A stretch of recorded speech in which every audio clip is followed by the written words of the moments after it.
feature presentation. He'll be fine on the mountain.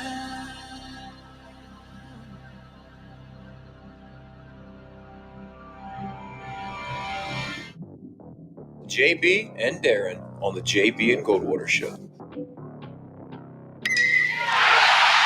drive right field, base hit.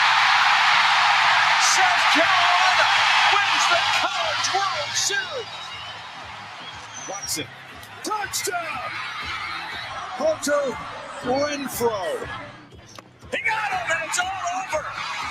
Coastal Carolina rules the roost. They win the championship. And South Carolina has won the national championship.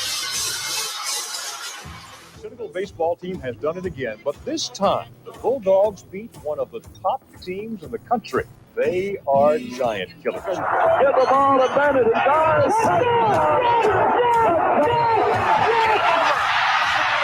Gamecocks are in the Final Four.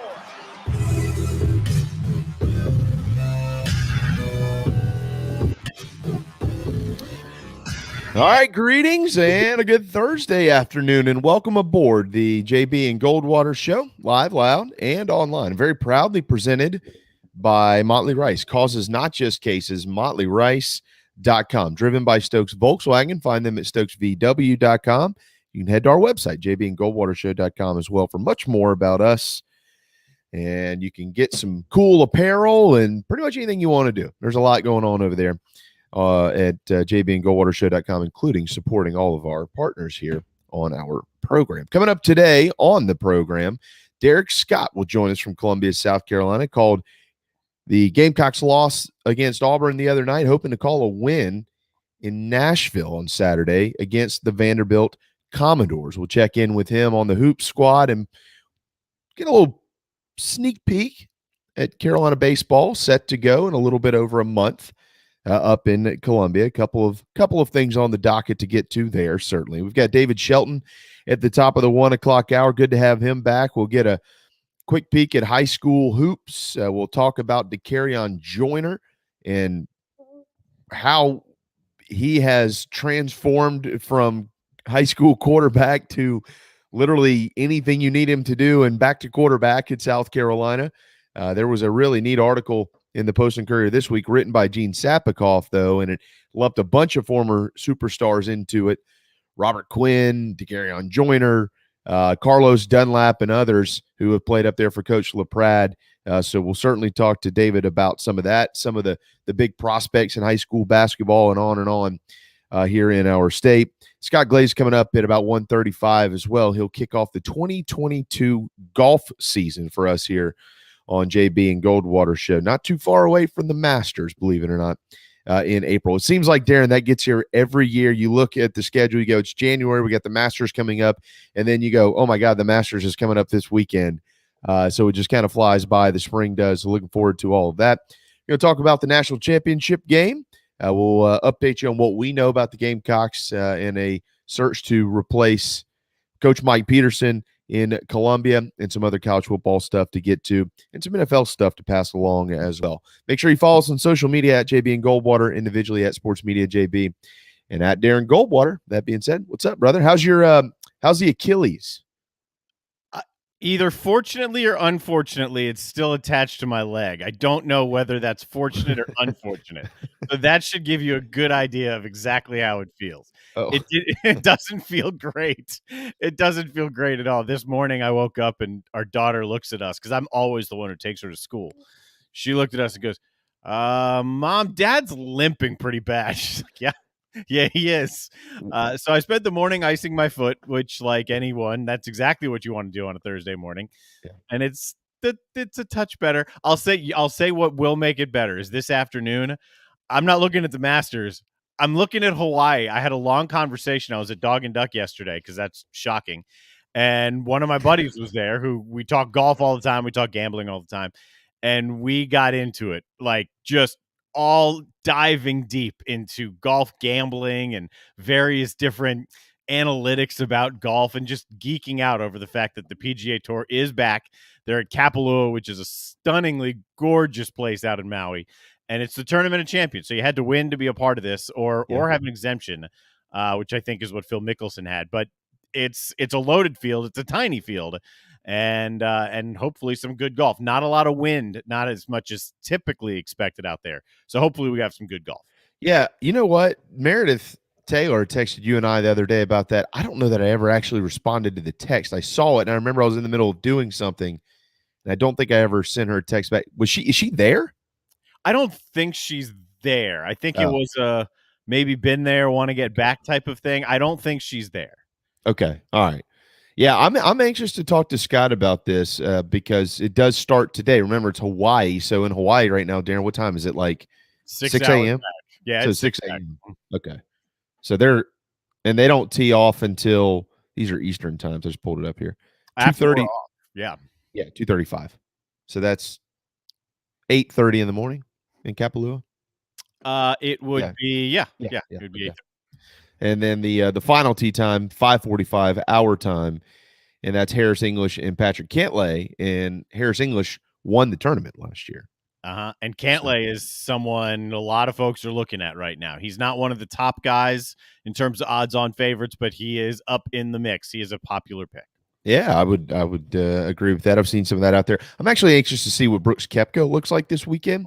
Not that the beginning of January is the end-all, be-all for how a golf season is going to go for anybody, but he is certainly somebody that a lot of eyes are on this year, thinking and predicting maybe he's going to have a quote-unquote bounce-back type year for Brooksy, if he can be healthy. So I'll be anxious to see how he plays. We were discussing him a little bit yesterday, too, because he's kind of right around the middle of the pack odds-wise, and you'd think maybe a little bit higher. I think there are still questions about the leg, and Kapalua, it's Hawaii, it's Maui, it's on a volcano or the side of it. It's hilly. I mean, the whole thing is a big old mountain. So it'll be an early indication of how the leg feels, that's for sure. Brooksy. Yeah, this, that, and the other. All right, 12:07 Share Healthcare chat lines are open if you want to be a part of our program. Here's an update from Columbia. There's not much of one, to be honest with you. But, I've done a little bit of digging around as much as I can the last couple of days to see just if there's any feelers coming out of the building as to what Coach Beamer might do. And the feel is that he feels pretty comfortable about not rushing into it. Doing what he thinks is best. It's kind of it's actually almost provided Shane maybe an opportunity to continue to kind of evaluate everything, at least from a coaching standpoint, and what is going to be best for South Carolina. And we'll see where that goes. I mean, they obviously have some guys on staff now that can do a bunch of different things or a few different things very, very well. Coach Beamer is always going to be interested in somebody who can recruit. So I certainly, if you see names float out there and pop up, I'd pay attention to guys who probably have a track record of recruiting as much as anything, because that's what it's all about. I mean, I talked to a source the other day, Darren, and it's a really good one, who said, it almost feels like being a college football coach now is like 3/4 recruiting and 25% coaching and developing. And that's up for debate and speculation, but just the fact that a coach would say something like that is really interesting. There was a time and day, and it wasn't too long ago. I mean, Steve Spurrier said this many times publicly. Hey, look, it's what do you do when you get them on campus? You got to develop players.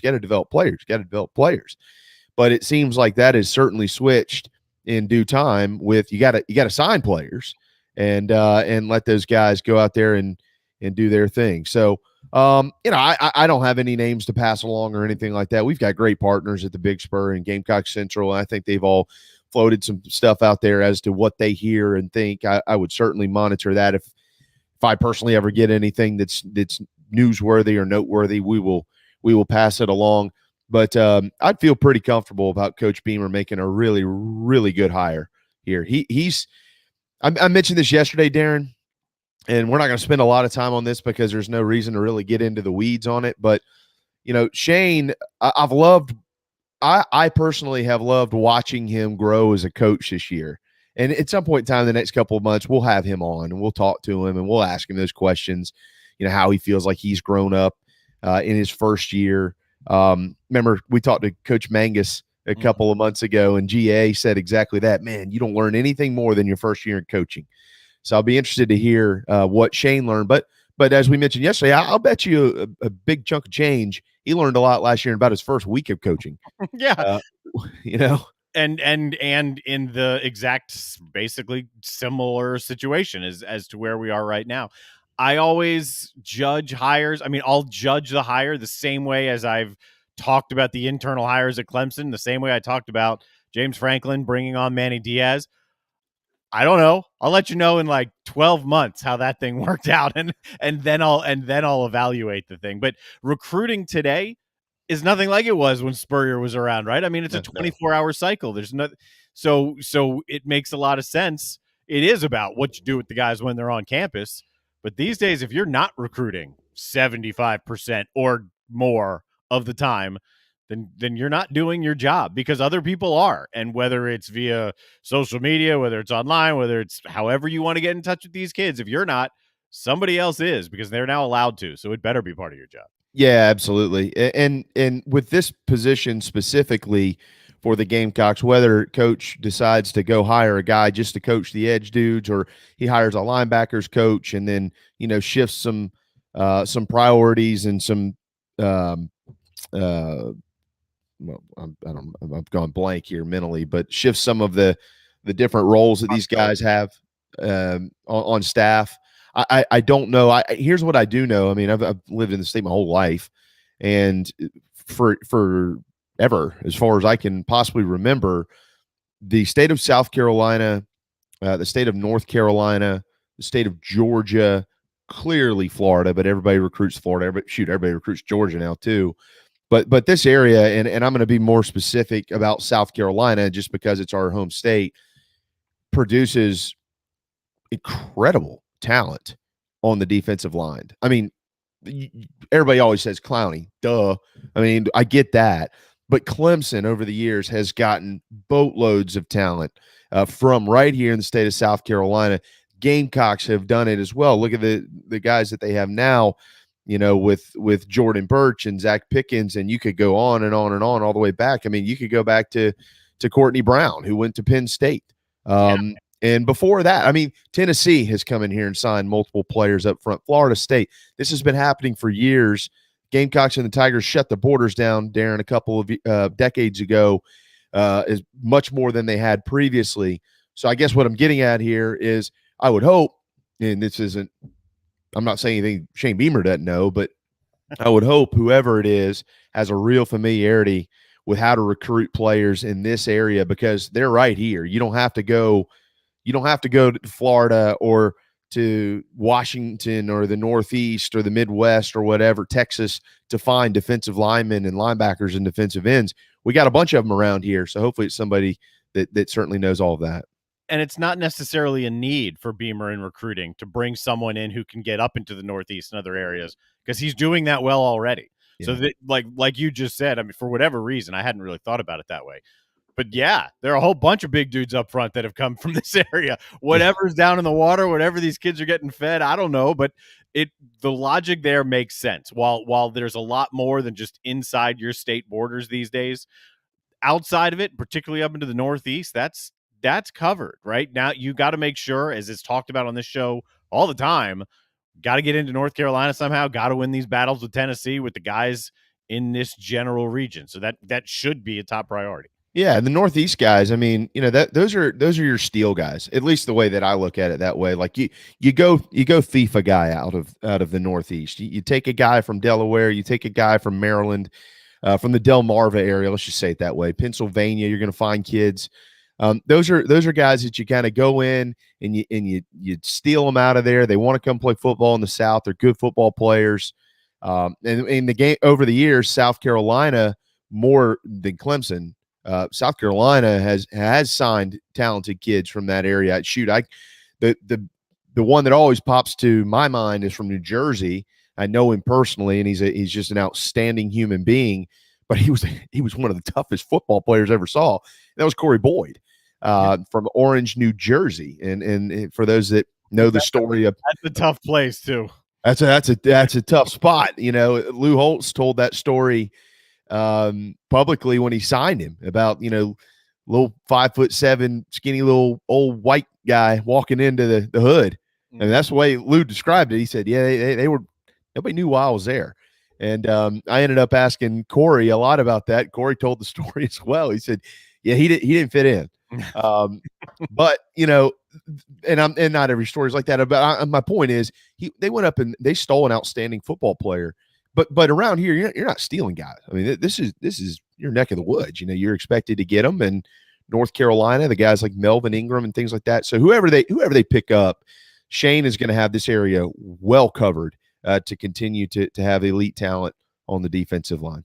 I like the fact that there's no rush, because at the moment there doesn't really need to be. I don't know how the timetable changes once the national championship game is over. I don't know if anyone on either of those staffs could or would be considered, but there'll be more movement once that game is over, all over, and trickle down movement all over once the season actually ends. So there's no need to push a panic button today.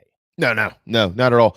Part of that movement will be probably from the Georgia roster. They're the only team in the Power 5. That's it. One of 65 Power 5 teams that don't have a player in the transfer portal. It's amazing. They haven't signed a transfer either, but I'm sure that some of that will change once they play this final game. I mean, you're kind of an idiot if you're in the Georgia program and decide that you want to transfer out before you have a chance to get a ring. You don't have to play. You could just be some doofus who's on the scout team. You're still going to get a ring if they win it, and if they don't, you're still going to get a ring because you went to the playoffs. Yeah, I don't think anybody's leaving there anytime, or at least in the next few days. That being said, that game is coming up on Monday, and I personally can't wait, not because it's an all-SEC game, because it's the national championship against the two best teams in college football this year, and they were largely considered that from basically start to finish, or at least after Georgia beat Clemson to open the season and kind of establish themselves as, hello, we're here to play along this season. And it's a now 2.5 point spread in the game, Darren. The over-under is at 52. I am not a betting guy, so I lean on you and Raphael and others for things like this, but something tells me they're going over that 52. And I don't know what it is, but it just feels like a 31-27 type national championship game. I hope you're right, because that would be a hell of an entertaining game. The trends for the bowl season, though, were overs were hitting. Overs were strong until we got down towards the end, until we got to the New Year's 6 games, until we got to the playoff, even the blowouts. The overs were hit or miss at best at that point. And I think the reason 52 hasn't really moved is that's been pretty solid. There's money coming in on Bama. My hunch is that the line is asking for more money to come in on Bama, which it is coming in on Alabama. Yeah. I'm leaning under. I'm leaning Georgia, but I've also vowed to never bet against Nick Saban again, and I don't know if I'm going to break that rule like 2 weeks after I made it, but that's where I'm leaning. I thought then, I still think that Georgia's the deeper team. I still think that Georgia is the more talented top to bottom. I don't think they're the better coached, but I do think they're going to play a heck of a lot better than they played in the first game, and I don't know how explosive either offense is actually going to be. Yeah, I said I feel like it's going to be 31-27, but it also wouldn't shock me if it was like 9-6, and it also wouldn't shock me if it was like 50-47. I mean, because these staffs know each other inside and out. It's not just Kirby and Saban. I mean, there are assistant coaches here who have intertwined for years, and Will Muschamp, guys, is incredibly involved in this defense. I hope everybody realizes that. That being said, it is really difficult to beat a team twice in the same season. I mean, it's so hard. And as elite as Kirby is, and I know that Dan Lanning has taken the job up at Oregon, but of course he has been very invested in this game as well.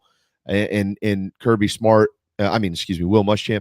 These are 3 of the best defensive coaches in college football. I know a lot of South Carolina fans don't want to give any credit to Will Muschamp, but you should.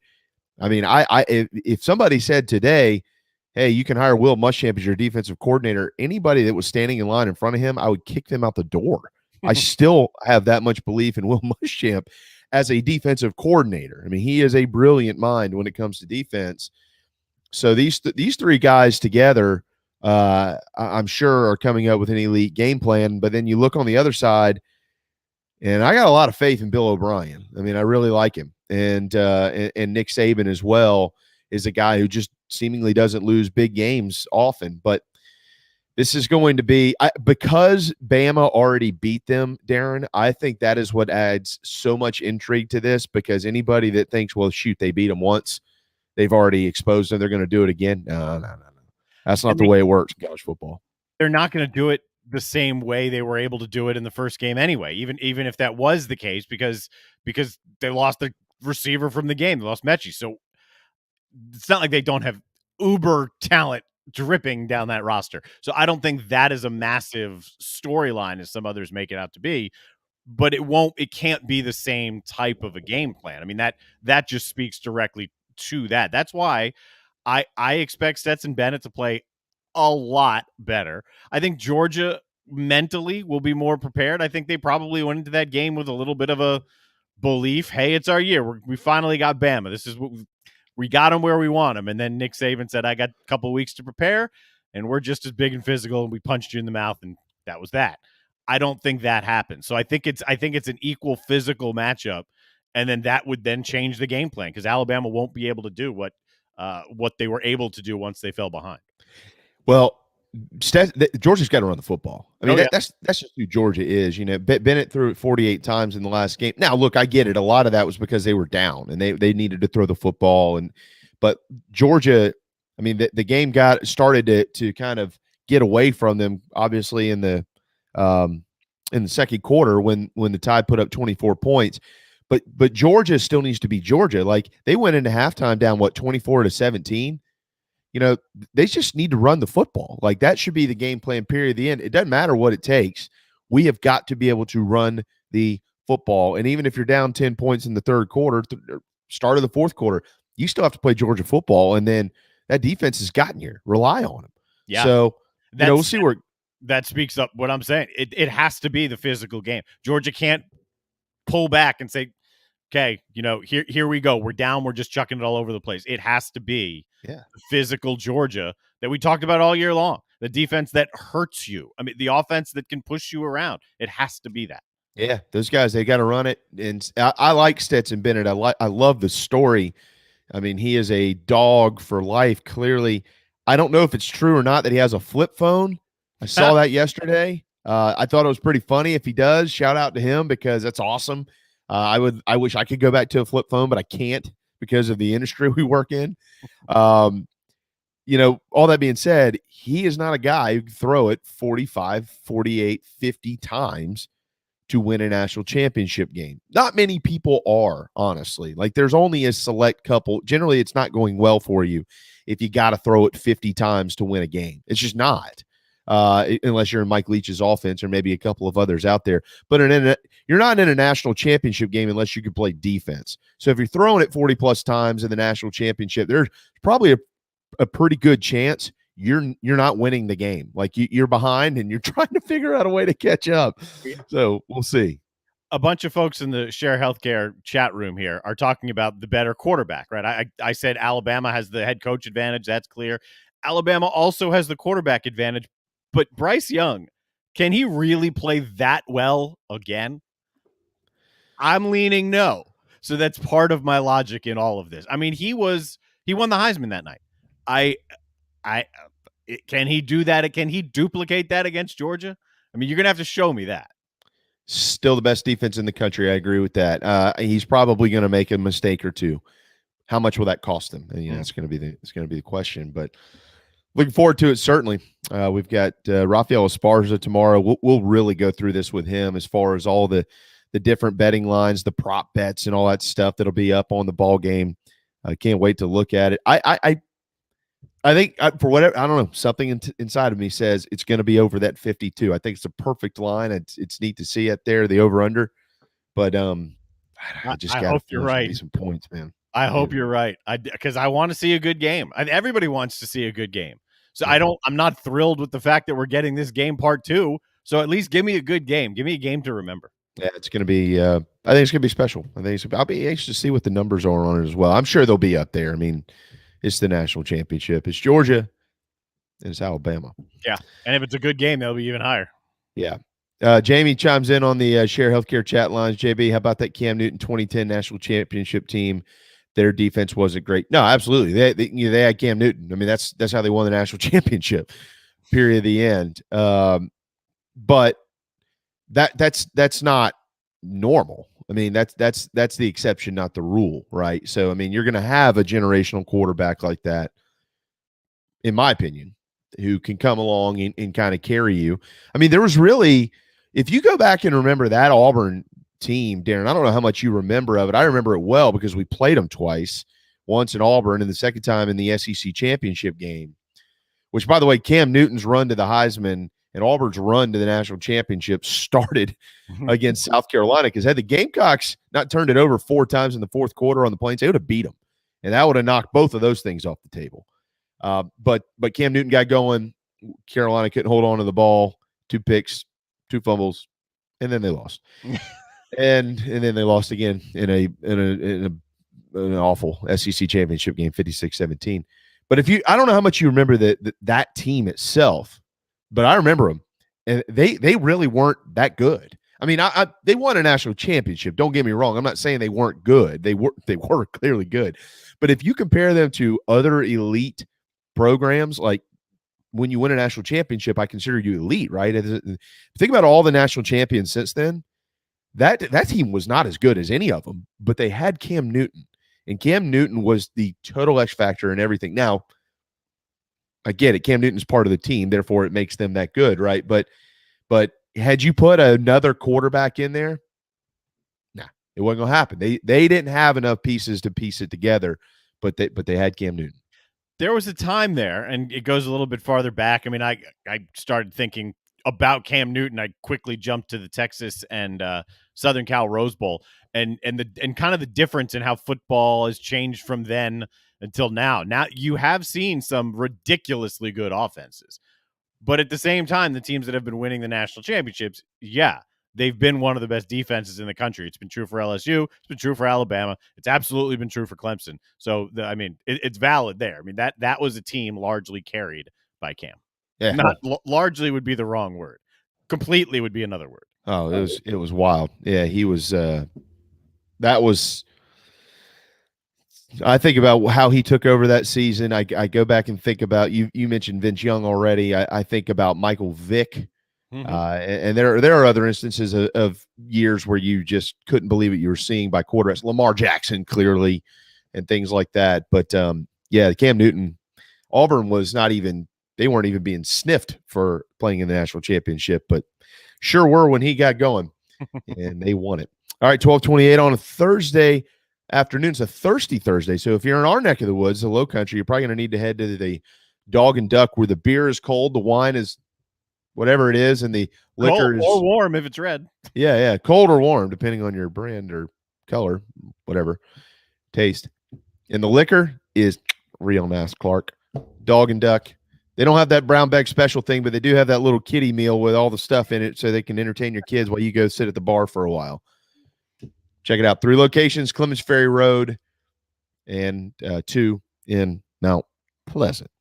When we return, he's in Columbia, and he's also the voice of Gamecock basketball and soon to be again Gamecock baseball. Derek Scott, kind enough to join us here on the JB and Goldwater Show, driven by Stokes Volkswagen. This is Mike Mazzell for Stokes Volkswagen on Ashley Phosphate Road. You know what happens when you sell record numbers of new vehicles? That's right, we take in record numbers of local trades. Despite what the news is saying, quality pre-owned vehicles really aren't that hard to find. You just need to know where to look. Stokes Volkswagen on Ashley Phosphate and on the web at stokesvw.com. We've got over 1,200 pre-owned cars, trucks, SUVs, and all at a fraction of the price when new. Every vehicle has been inspected and reconditioned, many with the balance of factory warranty. Best of all, at Stokes Volkswagen, you don't need perfect credit to get approved for a quality pre-owned vehicle. And we'll take any trade in any condition, even if you owe thousands more than it's worth. Don't forget, we'll buy your car even if you don't buy a car from us. You're going to love our pre-owned selection, I guarantee it. So come see us today at Stokes Volkswagen on Ashley Phosphate or stokesvw.com. Peace and love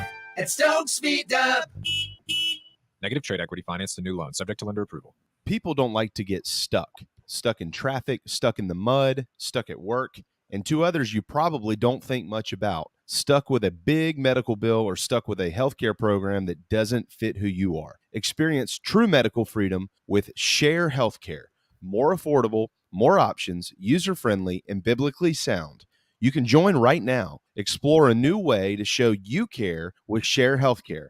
Join us today at sharehealthcare.com. sharehealthcare.com. Wando Power Equipment, the trusted home of Hustler zero-turn residential and commercial mowers. There is nobody more trusted in South Carolina than our friends from Wando Power Equipment. They've been providing elite commercial and residential service for over 30 years. Landscape Services have turned to their selection of Hustler zero-turn mowers like the Raptor. Bigger, stronger, faster, and the most durable Raptor Hustler has ever designed. Located on Daniel Island and online at wandopower.com. Wando Power Equipment, owned by the Price family, the home of Hustler zero-turn mowers, rentals, service, and specializing in family and friendship. You hear me talk about Dog and Duck all the time, and there's no other place I'm going to watch my college and NFL than the Dog and Duck. They have 3 locations, Bell Hall, Park West, and Clements Ferry Road. They have specials all football season long, like $12 pitchers of their own D2 brew, $5 pints of Sierra Nevada, weekly pick'em sheets with prizes, and the best wings in town, bar none. For all your football, college, and NFL, the Dog and Duck, Clements Ferry Road, Bell Hall, and Park West. Motley Rice LLC is a law firm with international reach, but it hasn't lost its Carolina roots. The Motley Rice team fights every day for people harmed by products including asbestos and talc exposure, medical drugs and devices, and also catastrophic injuries and auto recalls, including dangerous Takata airbags. Motley Rice is headquartered in Mount Pleasant at 28 Bridgeside Boulevard. Visit motleyrice.com. Thank you, Motley Rice, for supporting the JB and Goldwater Show and the Big Gamecock Preview Show.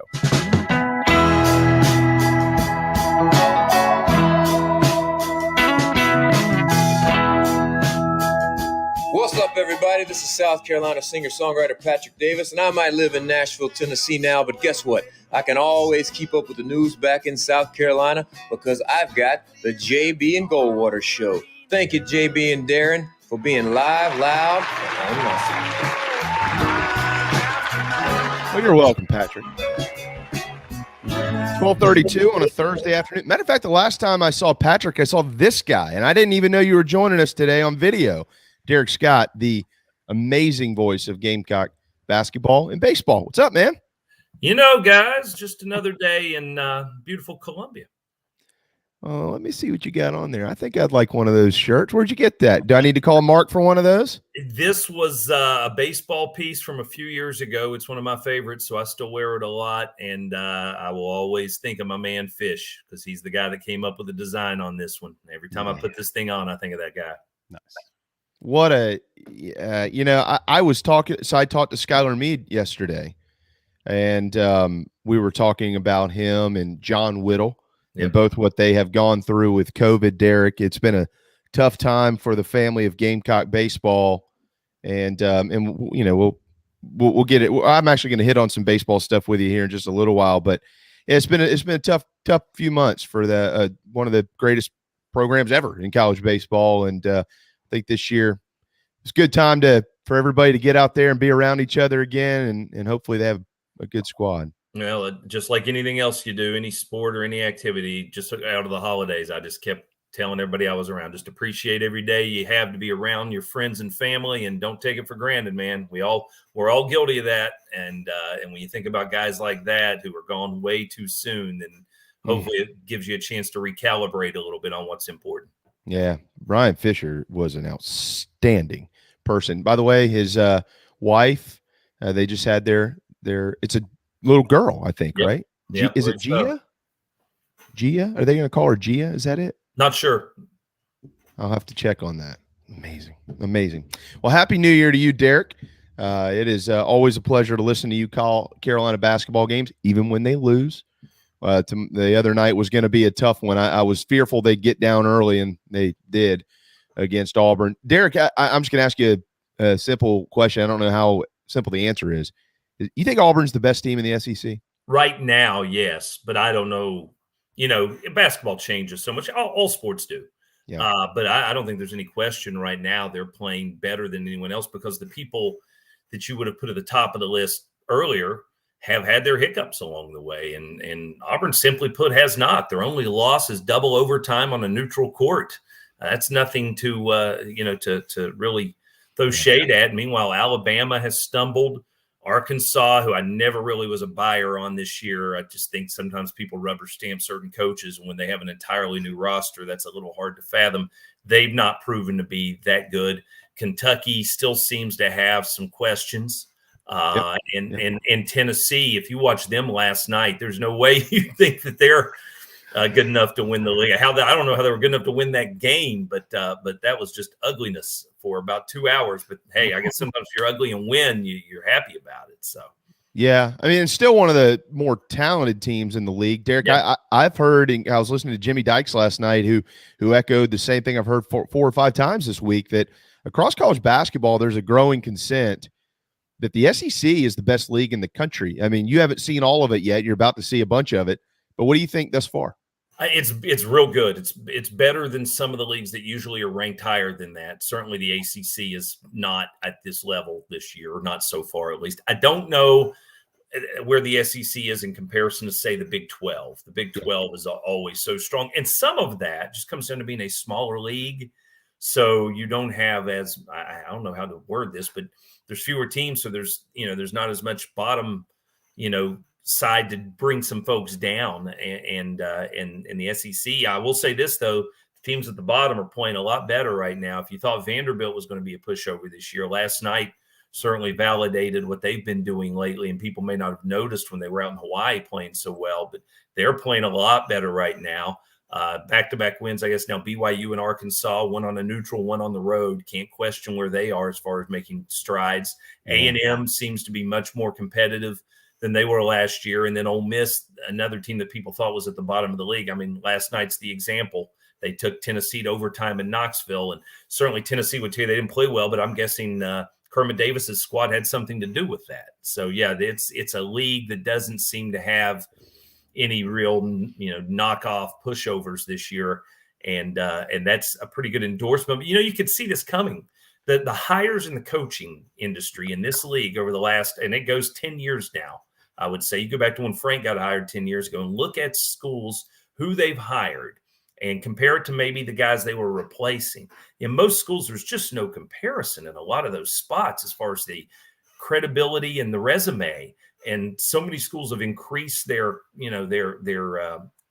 competitive nature based on the quality of the coaching. And certainly it's showing right now. It's shown the last few years with the increase in NCAA tournament bids and the competition level, but certainly it's showing right now.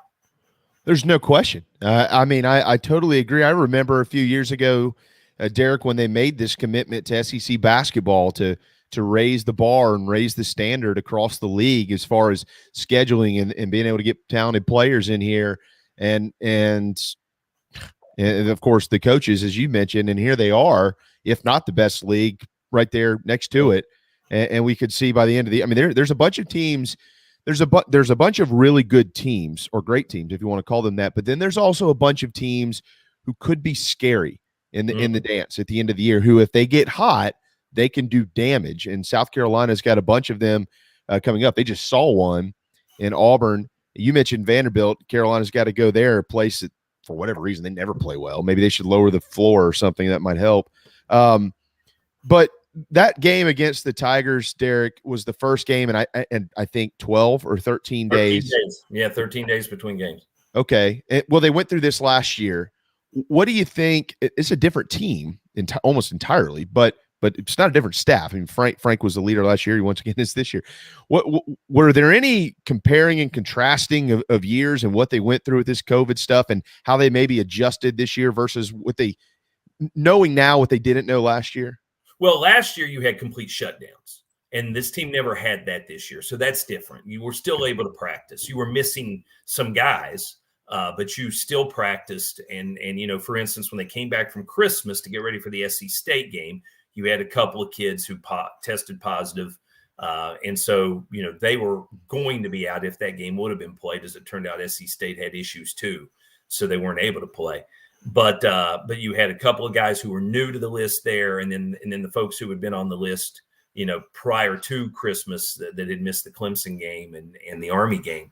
But you were never at a complete shutdown, and so that's different. But I also believe that you would have seen a better effort in the first half if you would have had a little more recency in terms of competition for South Carolina as opposed to 13 days off. And I mean, they got the early lead, but I mean, early lead's like 6-2.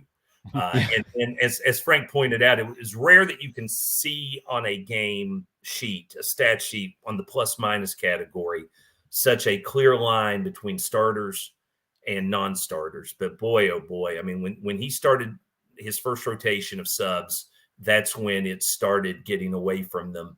And the non-starters just looked completely overwhelmed. Some of that was lack of experience in that setting. I thought as good as Devin Carter has looked this year, he really looked like a fish out of water against Auburn. And that just has a lot to do with his first experience on that level of competition.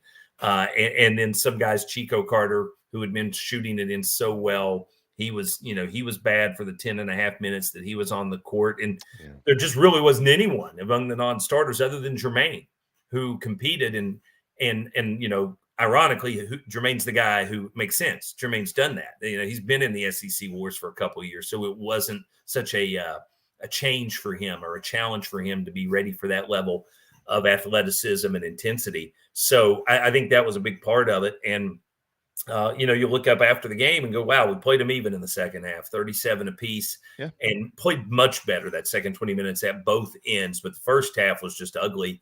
And the only part of it that really shocked me wasn't how good Auburn wasn't South Carolina struggled off of a 13-day break. It was that some of the real struggles were in guarding the basketball, because that's something I'd kind of started to take for granted with this bunch. This is a top 40, top 50 sort of defense. I really believe that. But they couldn't stay in front of the Auburn guards and the breakdowns that led to so many dunks and layups and ball screen plays. That looked way too much like last year's team. Yeah, there was a lot of that. Zeb Jasper had a great game for Auburn. He's a former Cougar right here in Charleston. And I mean, so there was a part of me that was neat to see him play well, but I pull for the other team, so I didn't want him to play that well, but congratulations to him, certainly. Yeah, by the way, the guy who's 8'7" for Auburn, who just kind of walked underneath the basket and dunked it backwards like that. That's when I kind of knew, I don't think this is going to work out for the Gamecocks tonight. This guy didn't even leave the floor. How's you talk about a guy that's had some good fortune? I mean, how do you fall into a transfer from North Carolina who didn't leave North Carolina because he couldn't play there? He left because he got mad that he couldn't get the minutes he wanted because they had 4 dudes who were all that big, and he was a freshman. And so Roy Williams said, "You'll wait your turn, young man." And basically, Walker Kessler's dad said, No, my guy's ready. And he's okay, well, go find ready somewhere else. And so Auburn lands that kid who puts a triple-double up against LSU and is, as Frank said, blocking shots with his armpits out there, and just a complete game changer around the basket. And lined up next to him, Jabari Smith didn't have the game I was anticipating. I mean, they're talking about him maybe becoming a conversation piece in the number 1 pick in the draft next year. He's a freshman. He's the highest-ranked recruit Auburn's ever gotten, and he only had 10 points and 1 rebound against South Carolina, but he has been just a tremendous asset for them this year. So they had those 2 in the front court. They had Jasper, as you mentioned. Then they had Wendell Green, who transfers in from Eastern Kentucky, and he dropped 22 and 5 assists on South Carolina. So they have overhauled that roster completely, and suddenly Auburn's back to being a real factor in the SEC race. Derek Scott, voice of Gamecock hoops and baseball, overhauled that roster. Boy, that's a common term in college basketball. It's not the old days, Derek. Matter of fact, South Carolina, as much as they've overhauled their roster, it's strange that Keyshawn Bryant and Jermaine Cousinard are still there, almost in today's world of basketball. Give us an update on them. I haven't heard much on Keyshawn's injury, and I know that Jermaine he's fighting it. I haven't talked to you, by the way. That article that Michael Lanana wrote, Yep, for the State about Jermaine and what he has gone through was one of the best pieces on of anything I read in a long time. It was excellent. Those who haven't read it, so shout out to them. But give us an update on both. Well, first off, on what you said, Michael did a great job. Lanana as in banana, as he always reminds me. But he did a great job, and I'm so glad that someone finally had the opportunity to tell that story and also the skill set to tell it well. Because, those of us that were aware of everything Jermaine was going through last year, you just felt so much for the young man. And I'm glad that his mom talked him into coming back to school this year. He told me, when he was home during the holidays, she had COVID now. So she's doing much better on the cancer front. But anybody that's got that going on, COVID's just going to scare you to death. And so she continues to battle. And he was home with her, and he had his own bout with it there during the holidays. And so it continues to be a challenge for Jermaine. And that's not even getting into the injuries that have cost him basically half of South Carolina's games this year between the groin and then the ankle. He's still, I think his limitations on minutes on Tuesday had a lot more to do with the fact that he hadn't been in practice because of COVID until the day before. But he played well. I mean, he had 9 points off the bench, made 3 out of 5 threes, and didn't turn it over any. And that's been the only real sticking point for him this year. Is he's had awful turnover problems earlier in the year. So I thought that was a solid step for him. And I think you'll see that role continue to grow. Keyshawn, what I was told post-game was an AC strain, which is, now – after they do MRIs and have a chance to find out more about it, it could be a lot more than that. But that was just what I was, told post-game. So I'm curious tonight on Carolina Calls when I get back together with Frank what kind of update he has on Keyshawn and that situation. But there's another guy, he had to sit out the first 5 games, obviously, for mistakes that he made. So neither of them, and they just are among the, the many that have been limited in their opportunities to contribute this year. And you just really hope that this bunch can get everybody back together soon so we can really see what this roster is capable of when it's at full speed. I agree. I mean, you could hear the optimism in Frank's voice. You've heard it for months. I mean, he likes the team. If they can just not have another COVID pause and be able to continue, which they might, everybody might. I mean, it's just kind of where we are, but get his guys to continue to play well together and continue to mesh well. I mean, Derek, you've been around this program for a long, long, long time. Under Frank, generally when they turn the page into conference play, they've kind of got it figured out. I mean, they've had some bad years in conference play, but largely not really. I mean, largely they're pretty good. So if they can get it going, they've got a chance. I mean, they've got more of a chance than I think some people want to give them credit for. Right. And the league affords it so many quality win opportunities. Not saying they're easy. Of course they're not. But all you can ask for are the opportunities to have resume builders. And that's what I heard someone talking the other day about with the ACC that they don't have this year is if you had a rough non-conference, the league is so far down compared to most years that there aren't as many games where you can really help yourself with a win over somebody who typically might be a guaranteed, quad 1 victory to use the net ranking terms. Not as many of those in the ACC this year. SEC, on the other hand, has a lot more of those sort of opportunities. South Carolina will see those coming on a regular, rapid basis, and that means it's going to be a very challenging task. But at the same time, if you need to offset, some losses maybe were disappointing early on, you'll have plenty of opportunities to do it. Yeah, to your point, unless something has changed here, but we have to remember when you go on the road, the way that the wins and losses count, quad 1, quad 2, and things like that, it shifts as far as where the net rankings stand. But as it stands, as of a couple of days ago, Derek, obviously Auburn would have been a quad 1 opportunity, but Vandy this week is a quad 2 opportunity in Nashville. Volunteer State's going to be home to Gamecock basketball for a while because then they turn around and play in Knoxville next Tuesday. That's clearly a quad 1 chance. And then you got Florida at home right now. That stands as a quad 2 chance. And then Arkansas, we'll have to see what happens there. But right now that's a quad 2 opportunity. So the first 5 games in the league for South Carolina are either quad 1 or quad 2, Derek. So if you can win a couple of those, then you got Georgia and you got Vandy coming at home. you could start to see things maybe shape up a little bit. Yeah. And quad two matters as well. I mean, quad one's what everybody talks about, obviously, but believe me, if you have a really good looking record versus quad two, that also matters in the committee's eyes once you get to that point in time where they start evaluating such things. Yeah, absolutely. It is 12:50 here on this Thursday afternoon. Carolina calls us tonight. Is that that's at Backstreets, right? No, it's at Home Team Barbecue. Oh, Nice. I didn't know that. Football does Backstreets, and then they Home turn Team. me loose at Home Team because they know Derek and Brisket go very well together. Have you had the wings, though? You've had the wings, Frank right? also is a big fan of the menu. So, yeah, we will be there. So I need to send Aaron a text. Darren and I have known Aaron forever, the owner of Home Team, and there's another one opening up in Mount Pleasant, about 10 minutes from me, Saw up that. 17 now. I saw that, and he's got one in Greenville now. Yeah. oh, wow. Good I remember stuff. when Home Team was just on Sullivan's Island in downtown, and then they put the one in West Ashley, and now they're the wings are still my favorite. Aspen. Everybody knows the wings. Yeah, Aspen. It's Aspen, right? Yes, Aspen, yeah. exactly. Yeah, at the Yeah, foot I of keep the. waiting for us to do the show on location there, and nobody's brought that up yet. So Do you- we're going to work on that. In Aspen.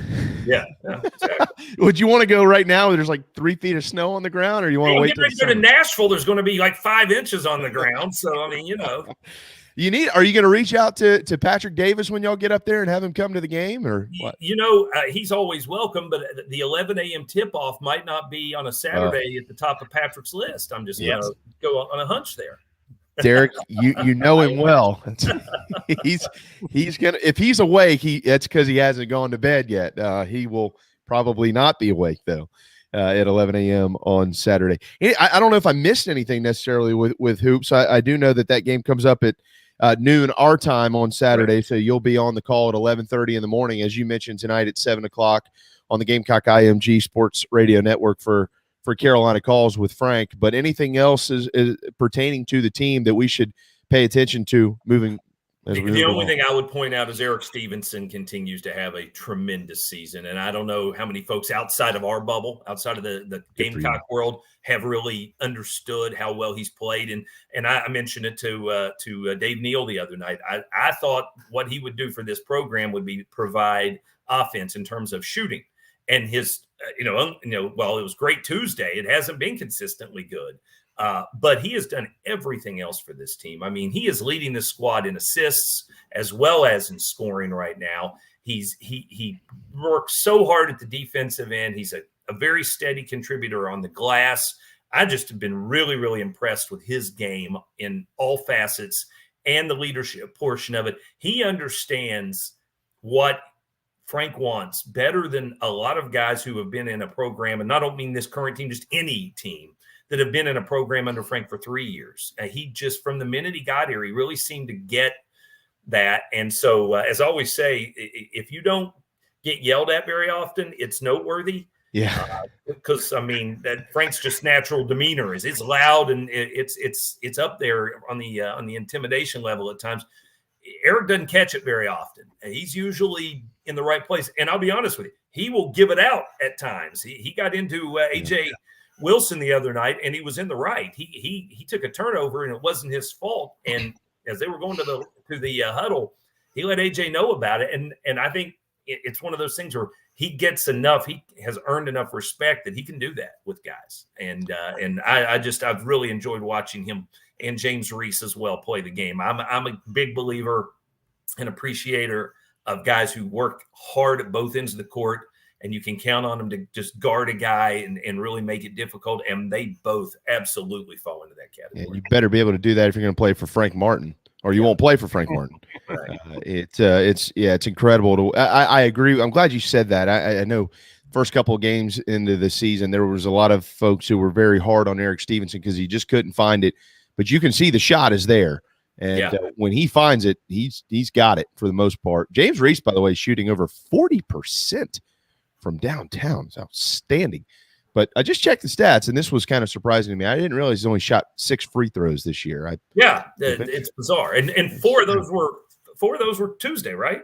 I think so. Yeah. Yeah. He'd only been to the line once the whole season prior to Tuesday. Very strange. Don't want to mess up the hair, man. He's got to. All right, I do want to hit on a little bit of baseball with you before we let you run to lunch or whatever you got coming up here. So I mentioned I talked to Skylar yesterday. We were talking about Wingo. Last year we had Skylar on every week, and it's so great. We actually did that for 2 years, I think, Darren, with Skylar coming on talking baseball and stuff with us during the season. And I said, I'm going to try to get Wingo to do that. I don't like bothering Mark with it. He's got a lot going on. So I just try to get one of those guys. I've known Scotty for 15 years or more. I said, but I don't know that Scott's going to be as reliable as you because it's Wingo. He's over here. You know what's funny? I was thinking it before you said it. I said, good luck on getting Wingo every week to remember anything. I mean, you better talk to Kent from Kent and make sure that he has it on his schedule. Yeah. Somebody's going to need to be that human reminder with Wingo. Old squirrel, Scott. Here, look. Oh, yeah. But he is. I mean, we all know what type of player he was, Derek. He's quickly becoming as good of a coach as he was a player. He's very well respected by the players themselves and his peers as coaches. But he has learned a ton from Link and these guys. I anticipate him being. They've got a whole new staff basically. But I anticipate probably more behind the scenes than anything, him being a huge, huge part of developing players in this program. Yep. And he's young enough to be able to relate to them. And yet he has enough credibility based on accomplishment and to be able to be viewed in a coach's role, if that makes sense. That's a fine line to walk. But I think it is also of great value to him that he had the experience he had at Notre Dame before he came to his alma mater, because it also is a bigger challenge, I think, when you're back in the community where you were once king, and you're not, and now you have to be that guy, staff member. You're not in the limelight, and yet at the same time, he just has so much to offer. I'm so happy that Mark was able to lure him back into the Gamecock baseball program. There's no question. And just on that subject, very proud of some outstanding individuals alongside of Scott Wingo, Blake Cooper, and what he's doing down here at the Citadel. Phil Disher still in coaching, Nolan Belcher. There's a bunch of great guys that have come through this program in the last 10, 12 years who have turned into elite coaches. Yeah, which is absolutely. I'll be honest with you. There was a time in my life where if you would have told me that Phil Disher, Blake Cooper, and Scott Wingo were all going to be as good a baseball coaches as they are, I would have taken my chances jumping off a bridge and surviving. And you know what? We're looking at the guy who has done maybe as well as anybody in that profession as a pitching coach, and I'm having the brain lock of all brain locks right now. Dag on it. Right-hander, played some outfield for South Carolina, as well as pitched for them, and he was pitching coach at Davidson, and now he is at Appalachia. Was he at App State now? I'm sorry. If I came up with the name, you know it. And I'm just having one of those, hey, I'm over 50 now moments. God, and I'm not over 50, and I'm having that moment. I'm sitting here trying to think of how recently did he play? He was 08, 09. I think I can't remember if he was Parker Bangs. Thank you. Yes, exactly. So I'd put him in that category too. Parker's really made a great move up the ladder. He was at PC, now he's at Davidson. That's the path he has followed. And Davidson obviously, is playing a pretty high level of baseball now, so he's doing very well for himself. Parker actually was a catcher at one point in time too. That obviously has helped him. He had a lot of power and pop, but he did a lot of things. He never really settled or honed in on one. I mean, he ended up pitching, and Adrian Morales, I think we should mention him too. Right. He's got a great chance to be a big timer one day. All right. I got some stats for you. Put these in your notes for when the Texas series comes. Okay. All right. I'm ready. Some good and some bad, but I just got to pass it along to you. You don't have to credit me or anything like that. The last time Carolina faced a Big 12 team in Columbia, do you know when that was? Oh my! It was one game. It was one. Are you regular season or regular season? Okay, because I was going to say super regional with Oklahoma State, but you're going to tell me that doesn't count. Yeah, no, I'm not. Yeah. Regular season. I will tell you, it was the following year. Oh my! Is it TCU? No, never played them, by the way. Oh. No, and it's not Texas Tech. Nope. And boy, it's Dallas Baptist. Did we play Big 12? Did we play Kansas? Oh, you're getting real close. Kansas State? Yeah. That's right, because I missed that game. I was with basketball. That was an early season game, but I do remember that being on the schedule because our buddy Andy Astley was looking forward to it. All those guys who worked with Frank at K-State on the basketball side were good friends with the K-State baseball staff. So, yeah, that's exactly right. I thought you said a team from Texas. That was my bad. The last three games played in Columbia at Founders Park or Carolina Stadium, whatever name it was underneath at the time, against Big 12 opponents, Carolina's lost them. You already mentioned the OK State series back in 2016, but they did win that Super Regional in 2012 to send them to Omaha. So that's it. This is the first Big 12 opponent in 5 seasons and the first Big 12 opponent in a regular season series, Derek, at least in this century. Oh, yeah. Yeah, absolutely. It's been a while. You know, Ray was a firm believer in, hey, we got the weather here. Why am I going to travel? And these folks need to come here. And he wasn't going to, waver from that philosophy whatsoever. Well, he didn't. I hope that they continue to do things like this. Texas is also coming down here while they're in the state. Did you know that they're going to play Chad in the college and they're going to play Tony and Blake? I've seen that press release. So absolutely good stuff. So Gamecocks will get it started right with a sweep, and then they can come down here and let these guys knock them off. It'll be an 0-5 trip for the Horns. How about that? That would be good. That would be very good. Derek, thank you so much for your time. We always keep you a long time, but you're excellent. That's why we do. Really looking forward to the call on Saturday at noon. And a reminder to everybody tonight, statewide, you can, if you've got the Gamecock IMG Sports Radio Network on your dial, or if you have a phone, or if you have the internet, you can listen to Derek and Frank from Home Team Barbecue in 5 Points. Derek, don't stay out too late. I will not. I got to drive to Nashville. I got to drive to Nashville tomorrow. I'm not trying to play that game. No. His 5 Points days are long gone. Exactly. Have a safe trip. Bring us back a win. All right, guys. Take care. There you go, Derek Scott. Great voice of Gamecock basketball and baseball. Darren, you used to do it. You know exactly what I'm about to say. In about 6 weeks, for the next month and a half, Derek Scott's life will be chaos with baseball and basketball intertwining. Yeah, he just misses the end of football and the crossover with basketball there, but he loves it, right? If you're in the business, that's one of the times it's hectic and chaotic, and you're glad when it's over. But when you're in it, you love it. I mean, you're doing what you love basically every day. So do we. So does David Shelton. He's coming up next right here on the JB and Goldwater Show, driven by Stokes Volkswagen. Right here in our backyard is Motley Rice LLC, a law firm that hasn't lost its Carolina roots. The Motley Rice team fights every day for South Carolinians who were injured while traveling by plane or bus, harmed by medical drugs and devices, or burdened by dangerous auto recalls, including Takata airbags. Motley Rice is headquartered in Mount Pleasant at 28 Bridgeside Boulevard. We are honored to have Motley Rice as a sponsor for the JB and Goldwater Show and the Big Gamecock Preview Show. At Patriots Point Naval and Maritime Museum, families walk in the footsteps of our nation's heroes, the brave ones who risk their lives to defend our way of life. Home to the aircraft carrier USS Yorktown, USS Laffey, and the USS Clamagore, there's more than 1 million square feet of exhibit space to roam. White Glove certified, we have several new health safety measures in place to enhance the visitor experience. Come for the day and leave feeling inspired. One of the most impressive museums in the country, located right here in Mount Pleasant. Visit patriotspoint.org for more. We'll see you soon.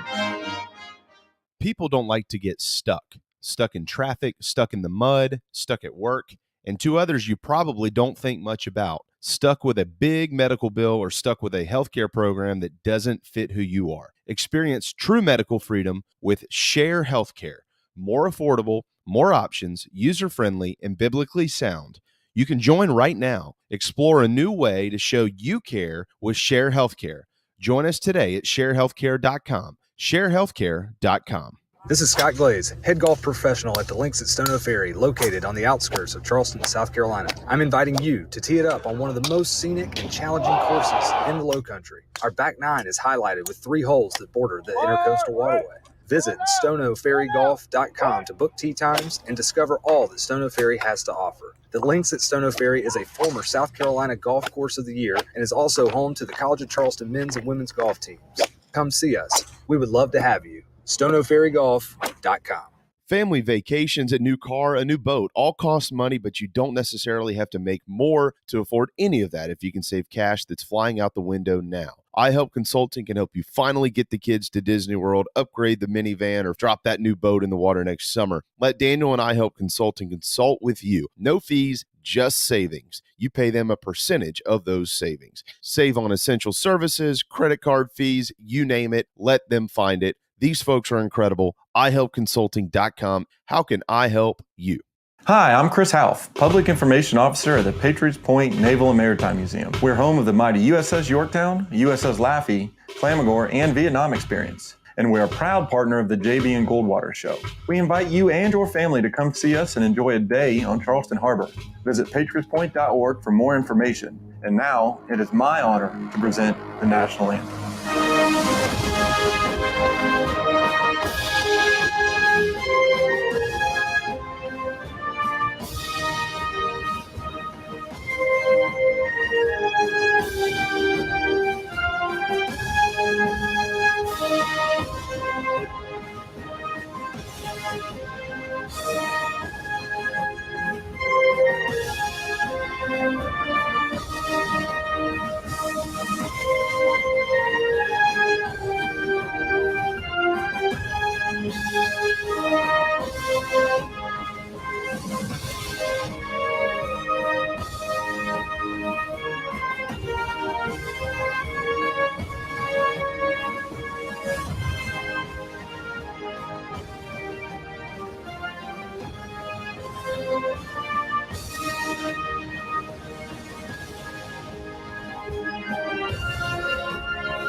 Live, loud, and online.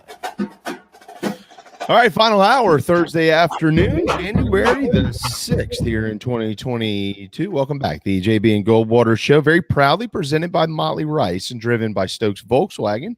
Find them at stokesvw.com. You can head to our website, jbandgoldwatershow.com as well. Thanks to our good buddy, Derek Scott, for joining us in that last segment. He's got Carolina Calls tonight with Frank at 7. Make sure you check that out. And then coming up at noon on Saturday up in Nashville against the Vanderbilt Commodores. I'm just kidding, the Commodores. There used to be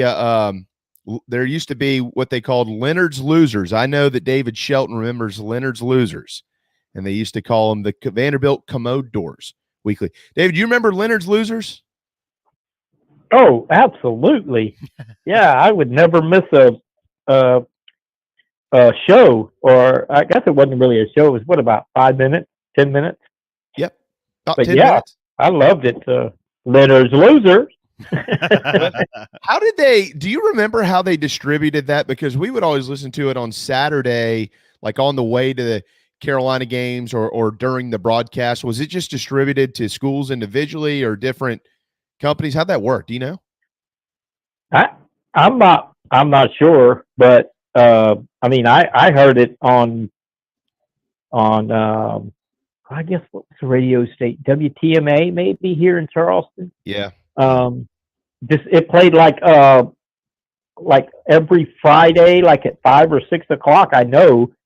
I used to listen to it on my way to high school games. So I guess it was. I don't know if it was WTMA or what. I mean, we're talking back in the 90s, I guess. Yep. But it was around forever. I mean, it was a long running show. Yeah. Leonard, what was it? Leonard Postotney had a weird last name. Oh, God, I can't like remember. Postators or something. I don't know what it was. And then his son, I think, tried to do it for a while too. And I don't know if it. We had really, a local guy on the local sports radio station.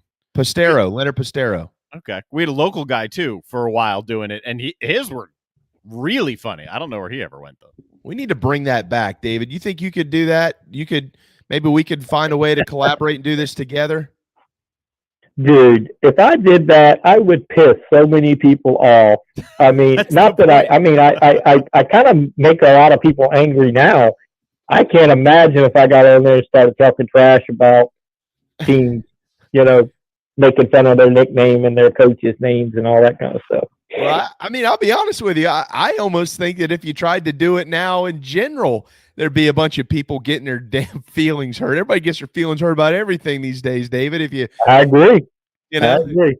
If you okay, Clint, here you go. That was his real name. On the show, it was Post Toasties. That's right. Because Bobby and I have talked about this before. Speaking of Toasty, that's what I'll give a shout out to everybody. Bobby's everybody's friend. We all love Bobby Harton. He would be perfect for this.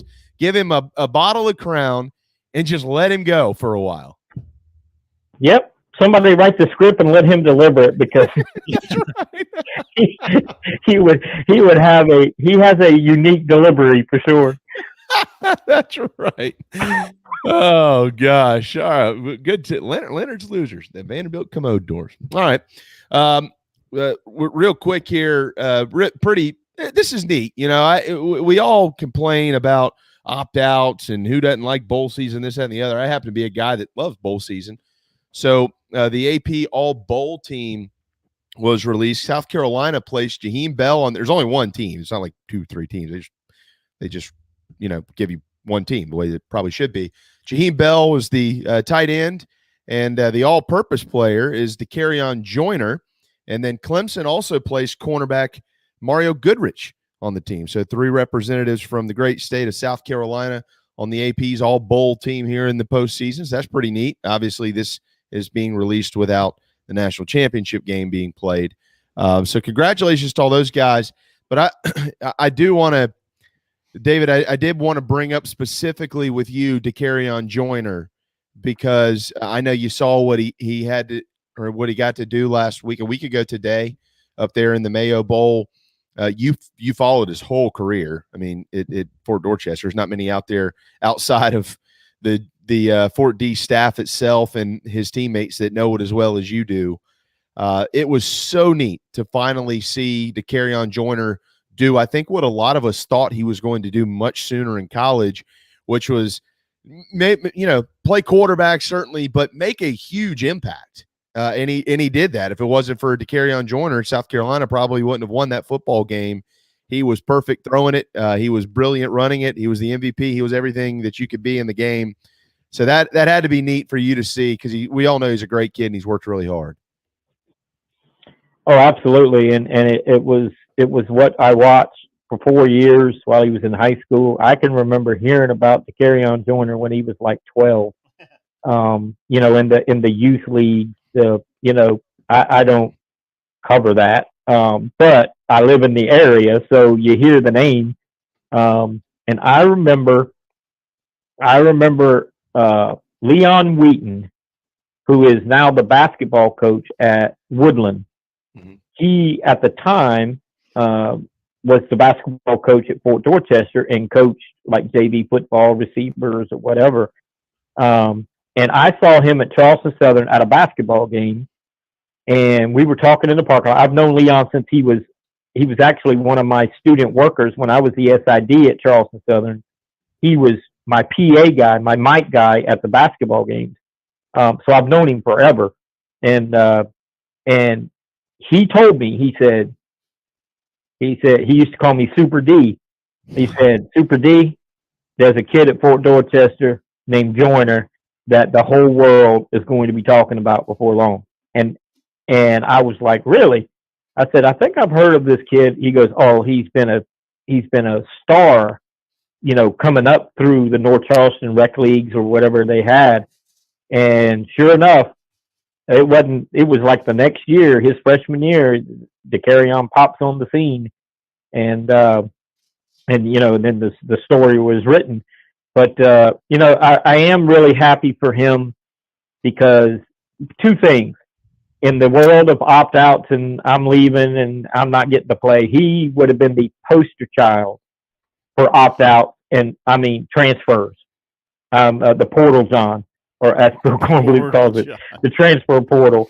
If there's any player in America that would have been a perfect candidate to transfer in the portal, it was DeCarrion Joyner, because he went to South Carolina.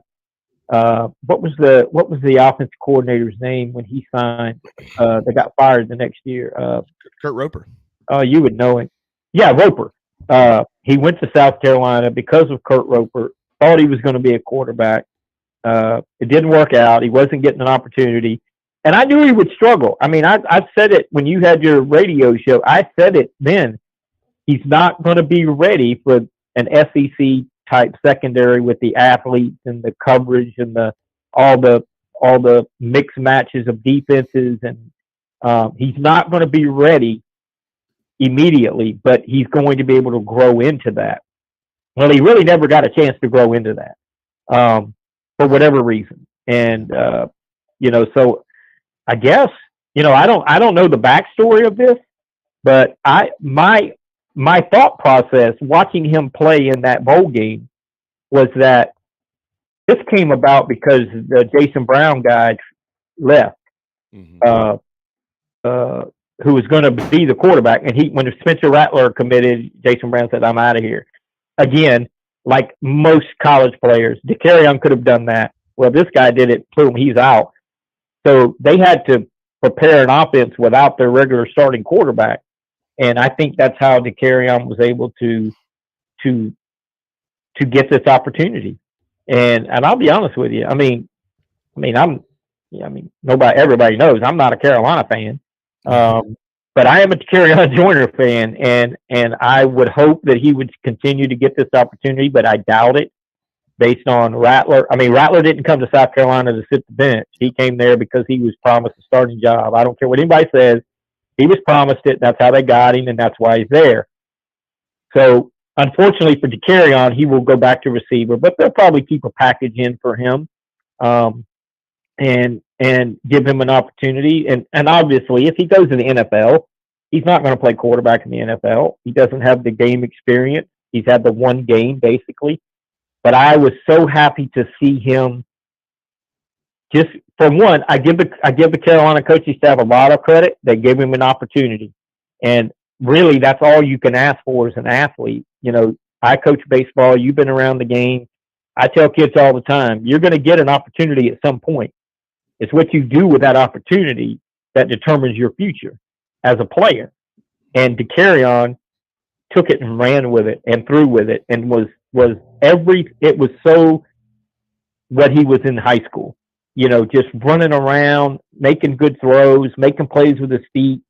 Again, it wasn't a lot of decision making in that performance. It was pretty cut and dry what they were doing, but he excelled at it, and it was good to see. I mean, I'm happy for him. I mean, he's a college graduate now. He could leave. He's not going to, from what I understand. I think he's going to, hang around and be a part of the program next year. But he's perfectly could leave.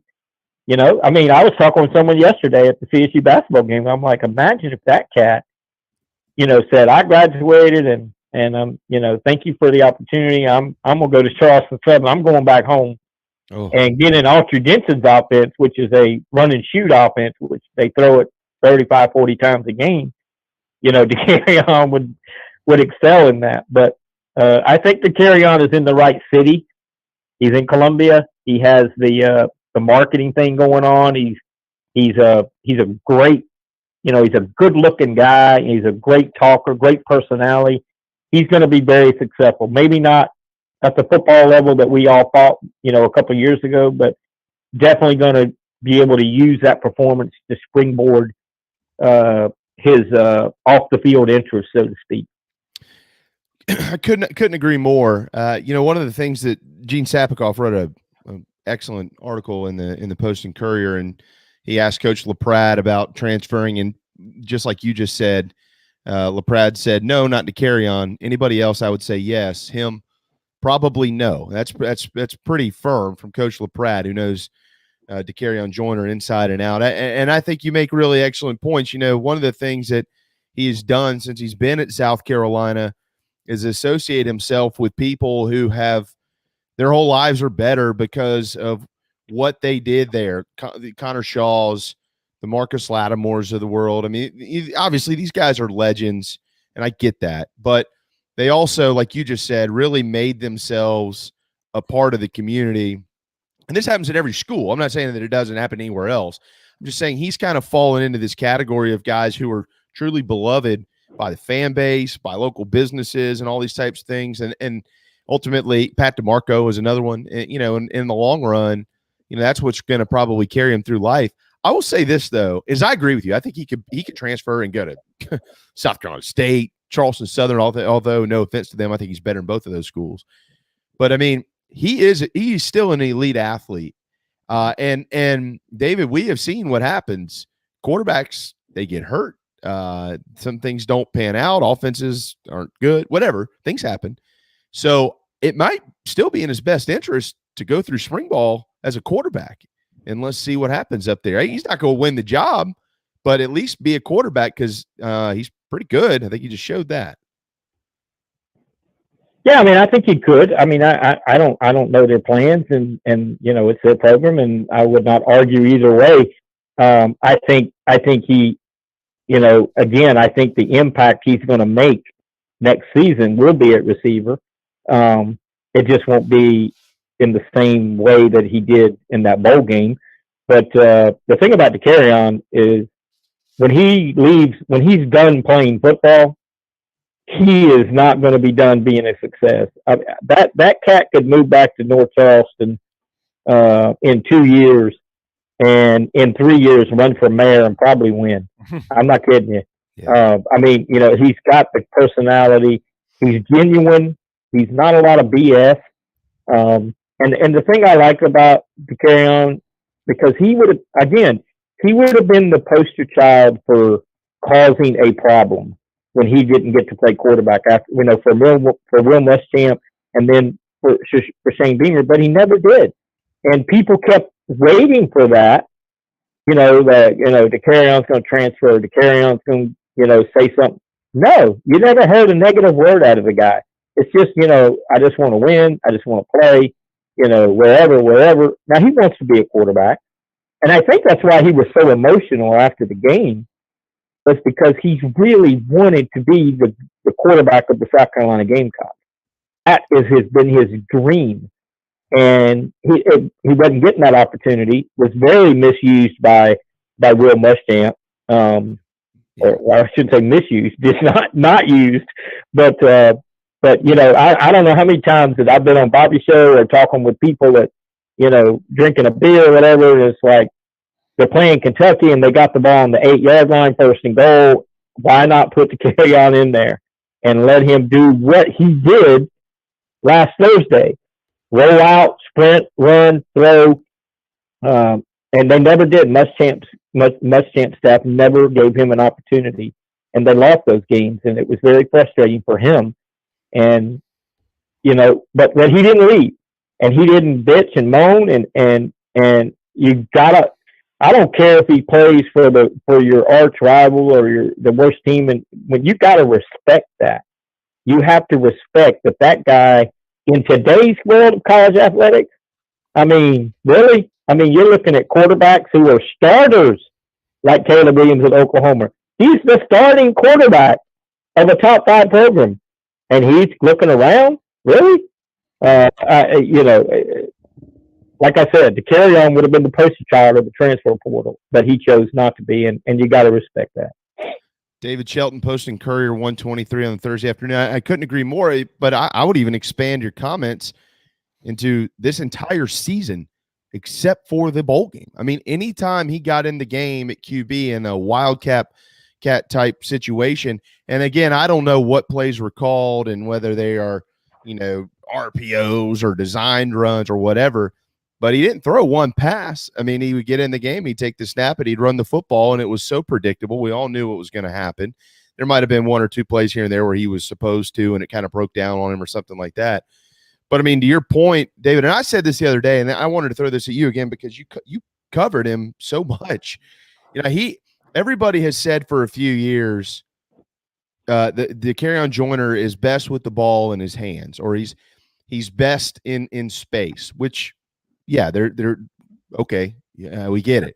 But I mean, I would expand that. I would actually zero it in on something a little bit more specific. I think he's best when he's got the ball around the line of scrimmage, because it appears to me, David, this is where I'm gonna throw it back to you. I mean, you know what I'm getting at here. It appears to me that when he has the football and he's able to roll out and kind of create some type of opportunity for himself around the line of scrimmage, he sees everything he needs to see in the entire field. Like he locks in. It's something that's in his arsenal that's there. It's a sixth sense. And that's just kind of who he is, and that's why he's been so successful as a quarterback, formerly, of course, at Fort Dorchester. But I wanted to get your thoughts on that, because I was watching that, moving right to left, rolling out and things like that, and he knew exactly what to do with the football. He didn't throw an incompletion. When he ran, he got a bunch of yards. I mean, he could see the whole field by seeing half of it at times. It was amazing to watch. And it's just a natural athlete. He was a natural. For the things that you're talking about, that came very natural to him. It did not have to be coached or taught. He was that way in high school. He could create. I can't even begin to tell you how many times he would get pressured, and this is in high school. He would get pressured. He'd roll out, and it'd be, hell going on all around him, and would find a guy 35 yards downfield wide open and let the ball go. And when he let it go, you're like, he's throwing that ball away. And then you look down at the other end, the other guy's got it in the end zone, and you're like, oh, wow. So, I mean, it was just a natural instinct of where guys were going to be. And I, the fact that he did roll out and start throwing, and that first touchdown pass to Bell was not a picture perfect mechanical throw. He threw off his back foot, for God's sake. That's what you never do. But you're the Carry-On Joiner, so you get away with that. But I think they caught North Carolina by surprise, because they did throw it. And then they threw it again, and they threw it some more. So they were probably, maybe ready for something with Joiner, because the other quarterback, Brown, had left, and Zeb Nolan was, we don't know if he was hurt or I'm talking from a North Carolina perspective. So I bet they caught him off guard. And then he completed that first pass, and he completed another one, and the confidence level just rose.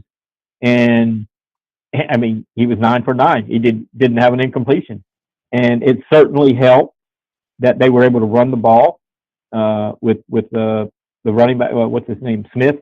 So I think that helped again the Carry-On. But that's the kind of thing that Carry-On could be effective in, is if you have a running game and then you have a rollout guy that is capable of putting the ball under his elbow and going 60 yards. Because I'm tell you what, if you look at him, he's put on some muscle and some. He's a solid athlete. He's not what he was in high school. He's 25 pounds heavier, I bet. But it's all muscle, and he's very quick. He never lost his speed, and his intuitiveness, which is what he created plays at Fort Dorchester, and. We knew going in at Carolina, you're not going to be able to do some of that stuff. SEC is a little different than Region 8 5A, but he always had it in him. It was just good to see that we got to see it, that he got to prove it, and we'll see what happens. I totally agree. Really, really, really neat. I wanted to get a bunch of your insight on that. I trust you as much as anybody in talking about guys who played in the Low Country, certainly. Amongst others around the state, but that was special to see. Again, if you're just a fan of sports, you don't have to be a Carolina fan. The Carry-On Joiner was neat. Great story. Hey, before we let you run here, I do want to get a couple quick thoughts from you in hoops in the state. I did see your article about Fort Dorchester. Fort Dorchester's got everything rolling, it seems, right now. Both of their men and their women, their boys and girls hoops teams are good. David, what else, as we have now turned the calendar into 2022, what's kind of on the radar as far as the better squads in our neck of the woods, and for that matter, across the state? I think in our neck of the woods, it's funny. There's like 6 schools right now that have really good boys and girls teams, like Cane Bay, Philip Simmons. Both their boys and girls teams are ranked in the top 10 and very, very good teams. You mentioned the Fort Dorchester. Their boys team is really good. And you talk about the football success, all their best players are football guys. And all their best players on the basketball team are football guys that were, Davion Joyner, who's Carry-On's cousin, was their leading receiver, and he's one of their better players on the basketball team. So they're athletic, and they're going to be a tough out. They could make a run at the lower state. Pinewood Prep and First Baptist in Skeeza, their boys are really good. Both teams, they play Friday night. Tomorrow night, I'm actually going to go to that game. And the First Baptist girls, the Northwoods girls, we've got. I was talking with Ronnie Dupree, who is a legend in this area, and he's seen a lot of basketball. And we were at a couple of events over the holidays together. Watched a lot of high school basketball, probably more than I've ever watched. And we were talking. There may not be a team in the area that you would say, oh, they're definitely a state championship contender. But there are a lot of teams that are second, third round type teams. And then you see what happens. You get to the third round, anything can happen. But teams like Stratford girls have been bad for so long, and they got it going on this year. They're good. They've got some players, and they've been. I think I wrote a story a couple of weeks ago that over a 6-year period they won 5 games, and they've already they're 11-1 now, or 11-2 or 12-1 or whatever it is. So there are some good teams. I don't know if there's a lot of great teams, but what that does is with a lot of good teams, you get a lot of really competitive games. Every Tuesday, every Friday, there's some good games. Wando boys and girls, another team that, neither of them are in the top 10 right now, but nobody's going to want to play them in the middle of January because they're going to be pretty competitive. Goose Creek boys are top 10 in the state in 5A. The thing about it is 5A boys, it starts at Dorman, it ends with Dorman, but there's a lot of really good teams. Riverside, who's the only team to beat Fort Dorchester, beat them in a holiday tournament. But, the Midland schools are still very, very good.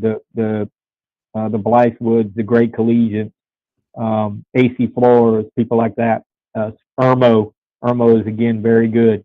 Lexington's got a good boys and girls team. Dorman's girls are ranked number 1. So, like I said, we've got some teams. Oh, I don't want to miss Military Magnet girls. They're defending state champs, ranked number 1 in Class A. But Class A in the lower state is loaded. Really good teams. So, they're number 1 right now, but the playoffs are going to be really competitive in 1A girls. People don't talk about them. People don't think about them. But, you look at East Clarendon, the girl, Talasia Cooper, that signed with South Carolina. Yeah. Oh my God, what a basketball player! And she's at one of the smallest schools in the state. If you had a contest right now on the JB and Bradford show, JB, what is the name of the show? JB Goldwater. Yeah. If you had a contest right now and said, if anyone can tell me where East Clarendon High School is located, we'll give you a massage basket or whatever that thing y'all were giving over the holidays. You probably wouldn't find many people that could do it, but it's in Turveyville. Yep. And people will say, well, where's Turveyville? Well, it's over that way. It's over there. But this girl is really good. She is a big time. Well, she signed with South Carolina, so they don't, last I checked, they're not signing, players that can't play. But they're a Class A school. And Military Magnet will have their hands full. But I'll tell you what, Military Magnet goes out there with about 5 girls that are about 5'2", and they just run your butt up and down the court, and they make layups and they make threes. That's what they do. Wow. By the way, TV, high school TV stuff starts tomorrow. We've got, what do we got? We got Oceanside at Bishop England. That's the extent of what I know about the game tomorrow night, but it does start tomorrow night, and those are the 2 teams.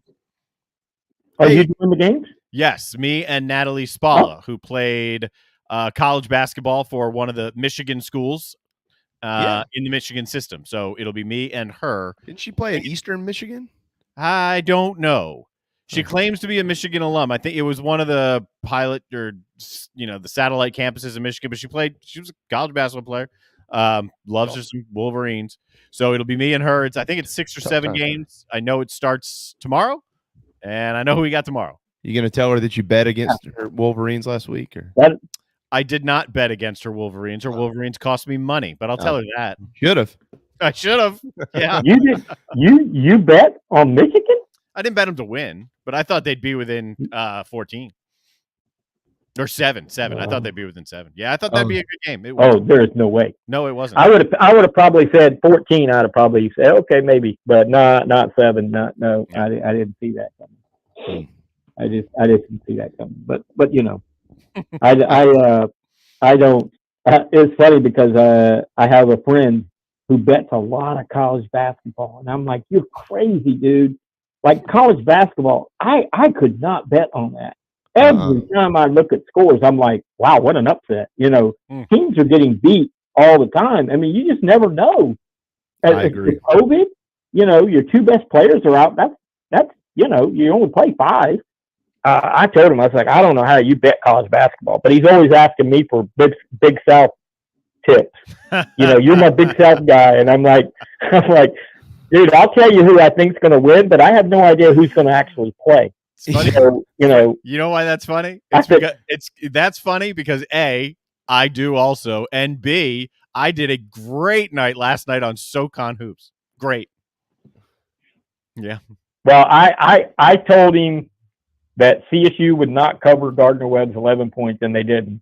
And then I screwed him because I said I thought PC would beat North Carolina A&T. I said it's only like a 2-point spread, and I was like, you know what? I think PC's going to win that.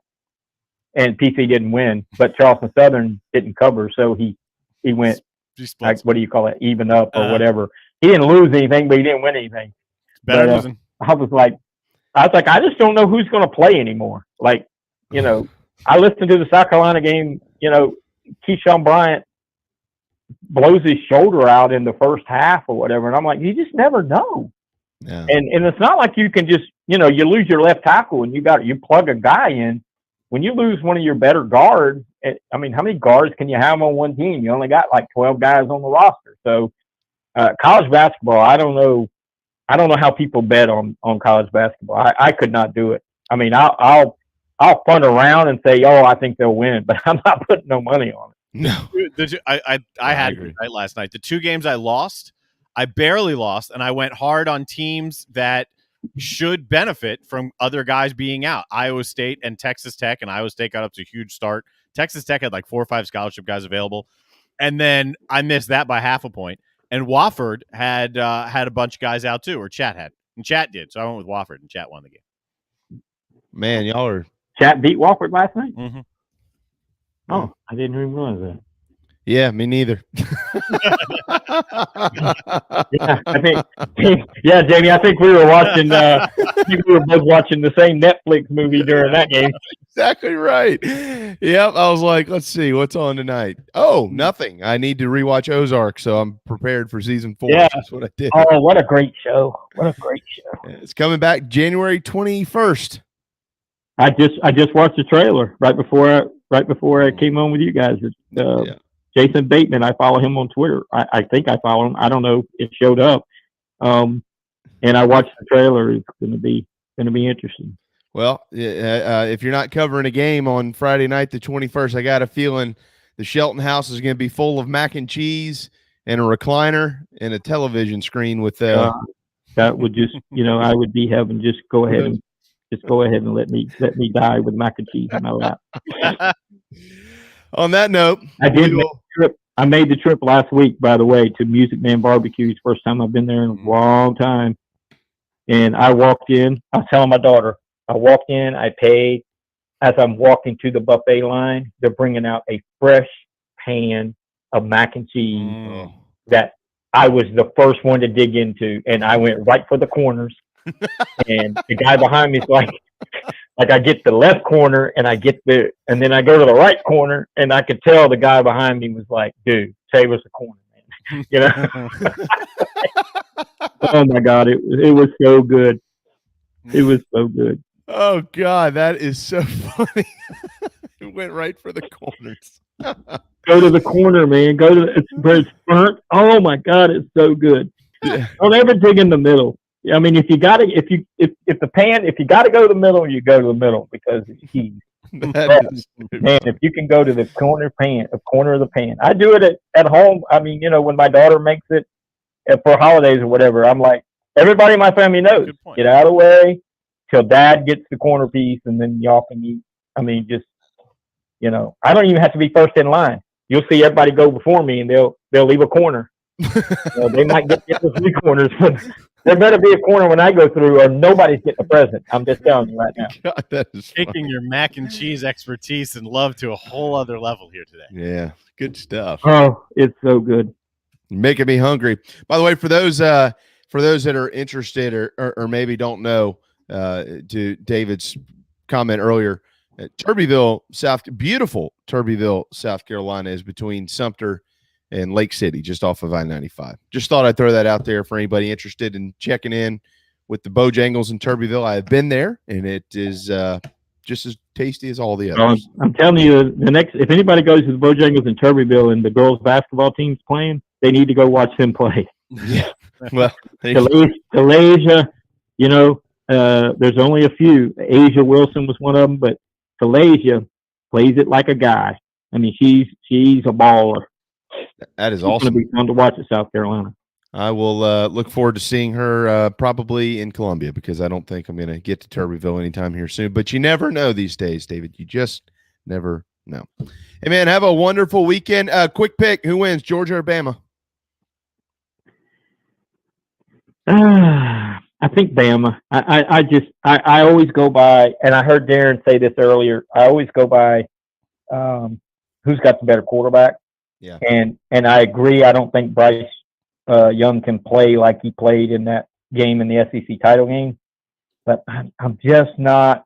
I just don't trust Stetson Bennett. I mean, it might be wrong. He might end up being the next Peyton Manning. But I in this game, I just don't trust it. I feel like Georgia's defense is good. I feel like Alabama's defense is good. I think both teams can run the ball. If it goes down to the quarterback, I mean, good Lord, the one guy won the Heisman Trophy, so you got to think that he's going to be that he's going to have an impact.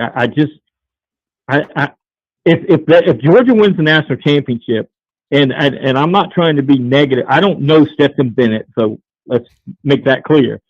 But if Georgia wins the national championship with Stetson Bennett as their quarterback, go back and think about the last team to win a national championship that had a quarterback like that, a former walk-on that nobody knew. I mean, most people still think his name is Bennett Stetson. So it's not, they don't even realize it. No, Stetson's his first name. Oh, really? Oh, Bennett. Oh, that's wrong. Well, whatever. That's the way his name is. But a lot of people say, oh, yeah, Bennett Stetson, he's really good. No, Stetson Bennett. So, but think back. This could be the next hour of your show. Who's the last team to win a national championship that didn't have either a Heisman Trophy quarterback or a Trevor Lawrence or Deshaun Watson or Vince Young? Go all the way back. I mean, Stetson Bennett would be the trivia question 20 years from now. Who won the national championship in 2022, and what was the quarterback's name? They'll all say Georgia, and then nobody will say the quarterback's name. That is a great point. I'll do some research. I'll get you an answer next Thursday if he wins. It'll be some of the Alabama quarterbacks. I bet you that's what you're going to fall on. But he said former walk-on though. Yeah, no, it won't be anything like Stetson Bennett, but a name that you'd say, oh, yeah, that's right. But no, nothing like Stetson Bennett. Yeah, no. Yeah, I mean, I was thinking about it this morning. I was like, I can't remember. I'm old and I can't remember every national champion, but I mean, it's just hard to think of who won it with a quarterback that just wasn't a household name, that wasn't a really good player. Obviously Stetson Bennett's a good player. He's starting for Georgia, but before the season, JT Daniels was the guy. Yeah. And they beat Clemson with JT Daniels. Now, granted, they didn't score a touchdown, an offense touchdown. And then he got banged up. And as soon as I heard that Stetson Bennett was going to be quarterback in Georgia, and I was like, okay, one, who is Stetson Bennett? And two, they're not going to be very good anymore. Mm-hmm. But what they've been able to do is run the football and play defense. And then he has come along. You know, he played really good the other night. But you know, he's got to do it against Bama. And, you know, I guess Jamie knows the last team in the SEC East to beat Bama. Yep. You know, it's been 2010, so it's been a long time. Yeah, it's been a long time. You got Bama. We got you on the record for Bama. So we'll let you know what you win next Thursday. I'm gonna go Bama. Well, yeah, we'll give you a prize one way or another in a week. You know, but being a Clemson fan, I hope they both lose. But I don't think it's gonna happen. I can't say I actually blame you there. Yeah, at all. I totally understand. Yeah, for a South Carolina fan to even be saying I'm pulling for Georgia. I mean, that's sacrilege. I don't care. No, I mean, you can't do that. You know, South Carolina cannot pull for Georgia to win the game. No, Clemson and South Carolina fans are more than likely not pulling for Georgia. They shouldn't be, at least. Yeah, just give Bama another one and let's move along here. That's the way I see it. Thanks, David. Have a wonderful weekend. Okay, man. Thank y'all. There you go, David Shelton with the Post and Courier. We are going to skip our break and go right to Scott Glaze because it's golf time here in 2022, and it's been nice weather as well. And he, of course, is out at Stono Ferry, where you can go to stonoferrygolf.com and set yourself up for a round of golf to go play or a foursome. We gave away a couple of rounds of golf here just a couple weeks ago leading up to Christmas as part of our 12 days of giveaways. You can set your tee times. You can get into the pro shop and everything in between. And we're sorry that we're a little bit late, Scott. So if we go over the 2 o'clock hour a little bit, as long as Darren says it's okay on my end. But we're so happy to see you here in 2022, and we also see you have not cut your hair, so that's wonderful news. What's up? Been a while. We got some flowing locks right here. I was listening to David and doing a little research. Here's a good kind of no-name quarterback for you. 2007 LSU, Matt Flynn, quarterback for LSU national championship. So I think, like Darren said, you have some Alabama quarterbacks that you could say were no names, but I mean, Matt Flynn was drafted. He played in the NFL, but I would consider that would be probably as far back as you go for a didn't see that quarterback coming. That is really good one. I skipped right over Matt Flynn. I'm trying to remember, I know we need to talk golf, but I'm trying to remember all of the quarterbacks who have played, I'd say just top of mind in the last 20 years, because more than likely we're going to need to go back further than that. I mean, there were a bunch. We all know the elite names. We've already talked about one of them today, Cam Newton. And we know about Tim Tebow's and all those guys. I was like, oh, Jason White. Well, Jason White won a Heisman, even though maybe he shouldn't have. He did. Did not think about Matt Flynn. Who were the Alabama quarterbacks? Darren, did AJ McCarron? AJ McCarron was one. It's funny. I'm going through a list. I got another one for you. 2001 Miami, Ken Dorsey. Uh-huh. That's a good one. Yeah, he certainly was just surrounded with unbelievable talent. That might have been the most talented college football team ever, at least for a long time until recent years, maybe. The Jason White one I like. I'm scrolling back through a bunch. I mean, I'm already down to Danny Werfel. Like, obviously he was a failure in the NFL, but he's one of the best college quarterbacks ever. Yeah. Walk-on too. I mean, if walk-on's a criteria, how far back are we going for that? I mean, forever. None of that. Matt Flynn was not a walk-on, I don't think. So no, but he played behind Jamarcus Russell and Marcus Randall in my brief little research there. So I think he might have only played 1 year at LSU and then won a national championship. And then off to the league. Man, this is a really good question there by David Shelton. I'm glad he was on today. We'll do some research on that. And Darren, we can play Stump the Stump the Raphael tomorrow. Remember that Stump the Schwab show? Oh yeah. We'll play Stump the Raphael and see if he has anything for us. Scotty, Happy New Year. I'm sure that I know it's rained a couple of days, but outside of that, the weather has been extremely warm for the last few weeks. So I'm sure y'all have been flooded on the course out at Stono Ferry. Before we get to what's happening in Hawaii, tell us what's happening up there in beautiful Hollywood, South Carolina. Yeah, things are great. We had some great weather. I was actually gone from Christmas to New Year's, but some unbelievable weather. We wrapped up 2021, another awesome year in terms of rounds played, which is music to my ears, having so many people that are involved in the game of golf right now. And our club has grown exponentially. Our golf course has gotten better and better. I think that's the great thing about Stono Ferry and all the years that I've been affiliated here, whether that was through college golf or my professional playing stint, and then now affiliated with PGA of America in my role here professionally. We just get better and better every year, and 2021 was no exception. And now we're on to 2022. We have a lot of great things on the horizon for our membership and for our patrons. We are going to be hosting a major event in this summer, a qualifier for the United States Junior Amateur, which is so that's a big deal for us. I mean, I would say that's not even a statewide thing. We'll have players, some of the best junior golfers from all over the Southeast coming to try and qualify for the U.S. Junior Am. So that is a great honor for us to be able to host that. And, that's something that at least is on my goals, my yearly goals, is for us to host something big. We've hosted the South Carolina Junior Championship before. We've hosted collegiate events before. We're going to host this qualifier next year.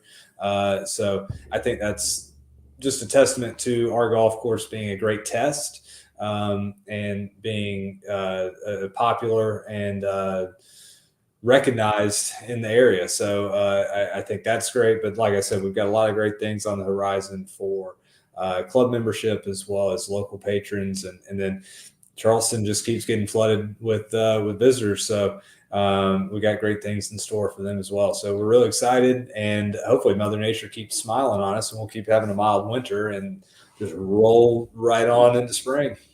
I want to talk golf. I'm throwing a quarterback at you. Craig Krenzel is a good one. Ooh.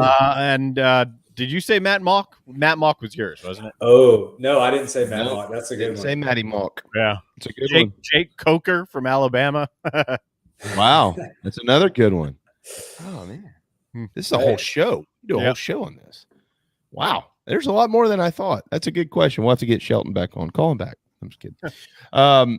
When is that tournament? Can the public come just walk around and watch it? I'd actually like to do for that. sure. It's gonna be out. It's gonna be in June, late June. Just a one-day thing. But I mean, the U.S. Junior Am is a huge deal. It's the biggest event in junior golf. It's a huge amateur event. Tiger Woods famously won 3 straight U.S. Junior Amateurs before he won 3 straight U.S. Amateurs. So long list of players.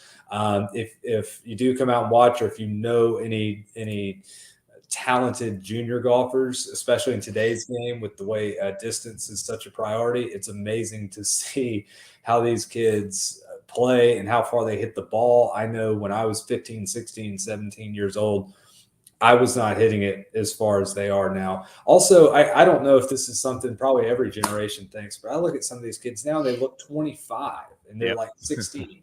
So I definitely, when I was 16, I looked 16 for sure.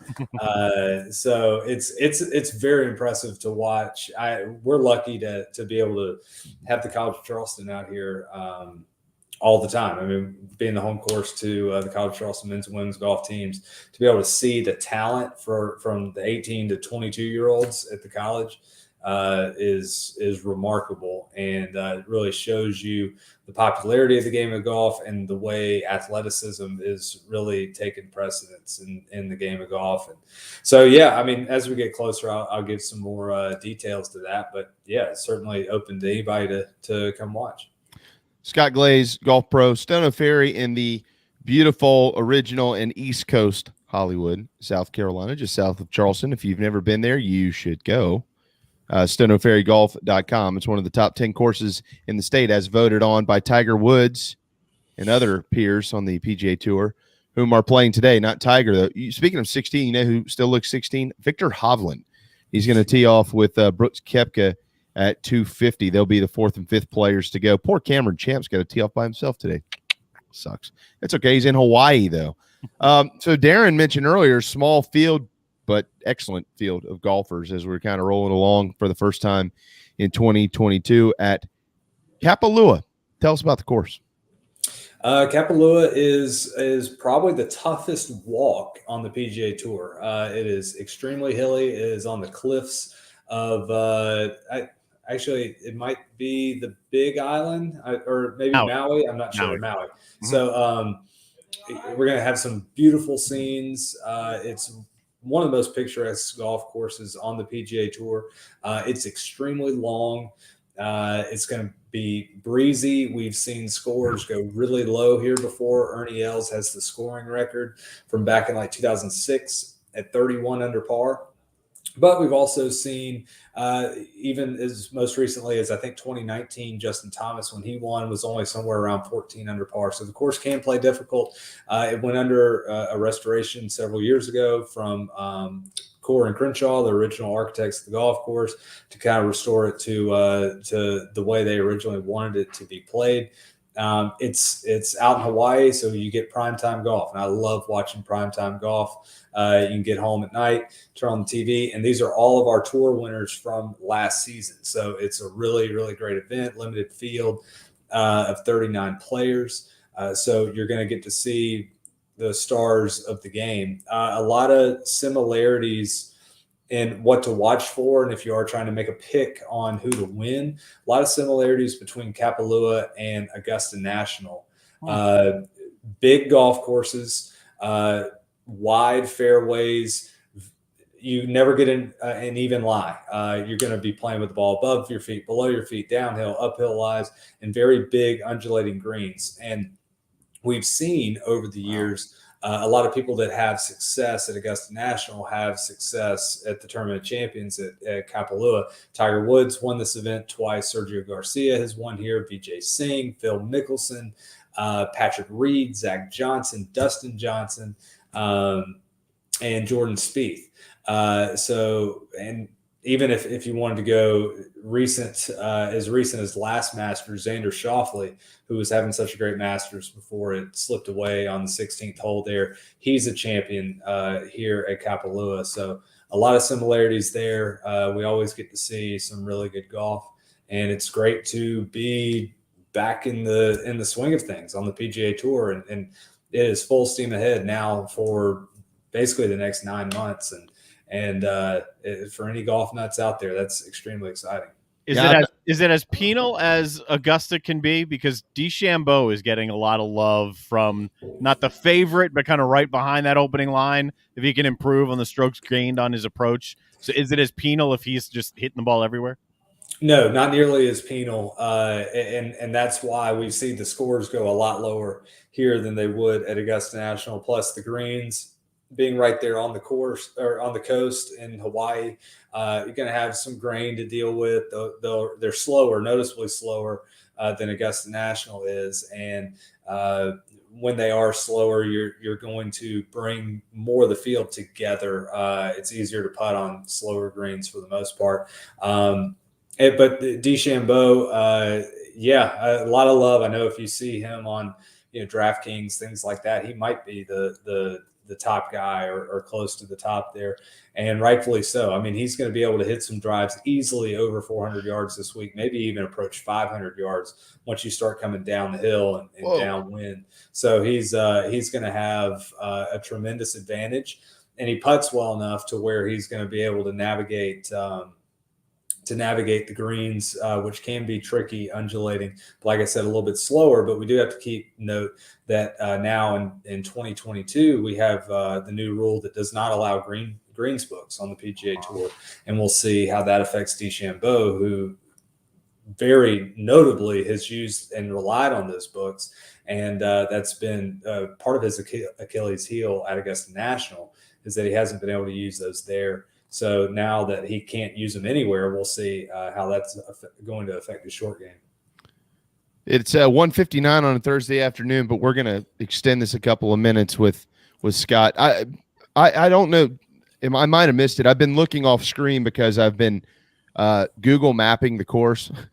I mean, it looks like it's built into the side of like a volcano. So I'm literally. It is. Yeah, that's why I started doing it. I was like, well, now wait a second here. What if this thing explodes? Where are they gonna go? Which that would suck. But I did see pop up from the PGA Tour, and if I missed this, I apologize. Due to wet conditions, preferred lies are in effect for the first round of the Tournament of Champions. So what does that mean? So preferred lies, also known as lift, clean, in place. So as long as your ball is in a closely mown area, so the fairway or on the collar, you're going to be able to mark your golf ball when you get to it, pick it up and clean it, and then place it no closer to the hole, usually within a club length. That's a local rule, is determined by the tournament committee, the distance in which you can move the ball from its original location. It cannot go closer to the hole.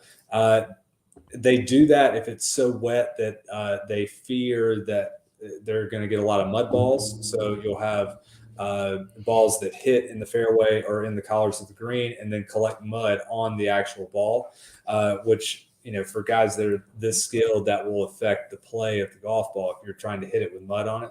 So anytime we do play preferred lies on the PGA Tour, usually also called ball in hand, you'll hear it called a lot of things on the coverage. Preferred lies, lift, clean, in place, or ball in hand.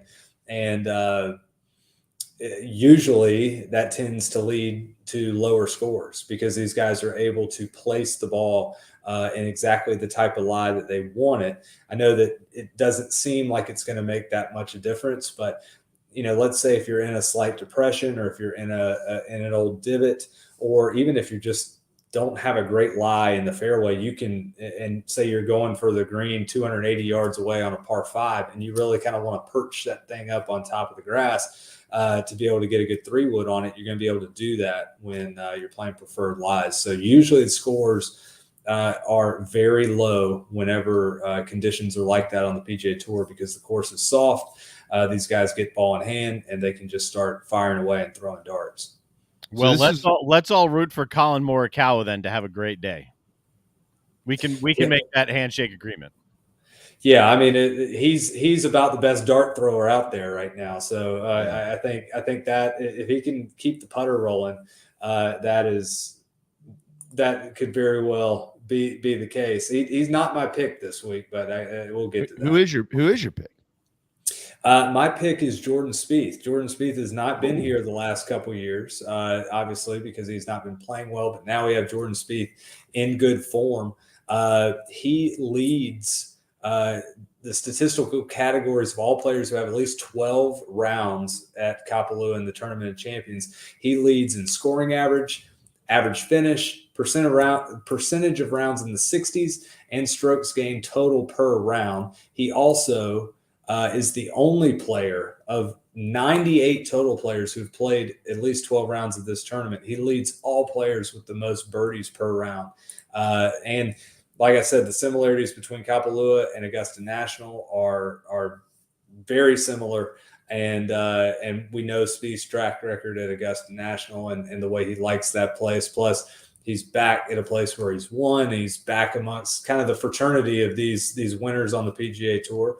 I know he did not have very good form at the Hero World Challenge, but I think he's going to have some good vibes this week. Can I tell you who my winner is? Who's that? It's Justin Thomas. Another good pick. Do you know why, though? Why? Because he's the favorite.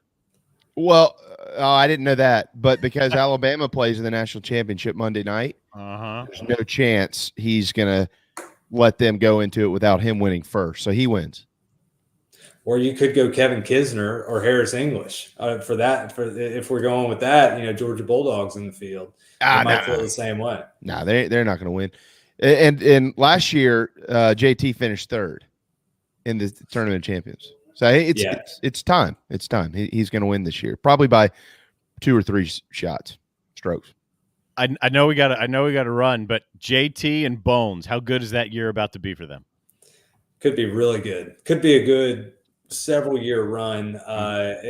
There's a lot to be said for having a really good caddy on the bag, and Bones is one of the best in the business, if not the best over the past however many years, with all the years they've spent on Phil Mickelson's bag.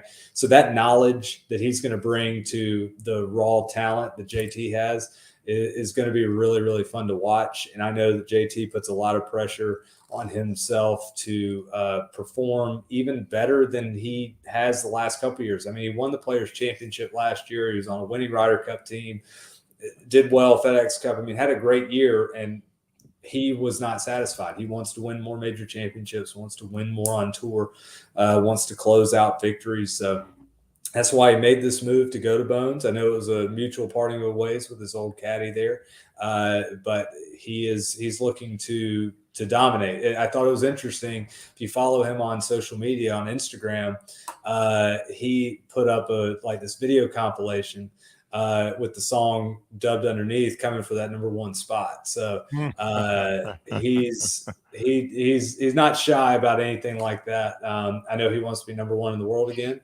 He wants to win more golf tournaments. So I think it's going to be a really scary, potentially scary in a good way, relationship between he and Bones. Not this weekend. He wins. Oh, wait. Yeah. This weekend is when it starts. I was thinking the other way. Oh, yeah. They're going to scare everybody to death. They win this weekend.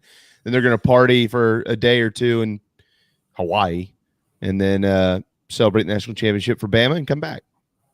Sounds like a great trip to me. He's already won $613,000 this year, and he's played in three events. It's tough life as a pro golfer these days.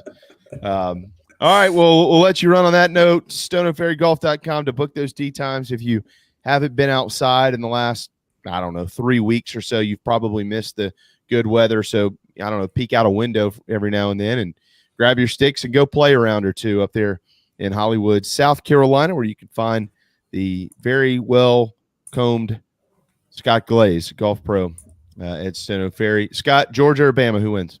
Georgia.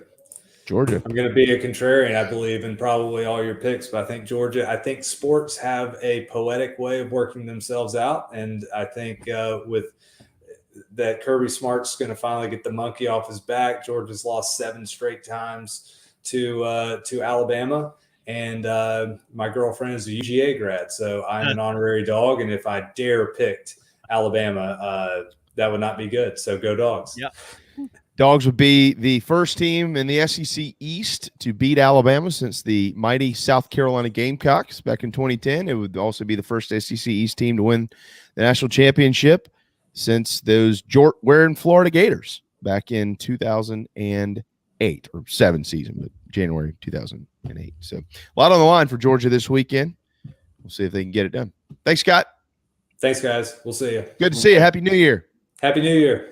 There you go. Scott Glaze out there at Stono Ferry. Reminder tonight in women's hoops, the Gamecocks have a tough one, a 1-13 matchup on the road in Baton Rouge at 8 o'clock against Kim Mulkey and the LSU Tigers. It's on the SEC Network Plus, again, 8 o'clock Eastern. And if you missed it last night, both Charleston Southern and the Citadel lose. Dogs now 6-6, following in Cullowhee, and CSU now 3-10, losing to Gardner-Webb at home. They'll hit the road for that area as well. Asheville coming up this weekend. Thanks to Scott, David, and Derek Scott. Derek Scott, Scott Glaze, David Shelton, and Darren Goldwater.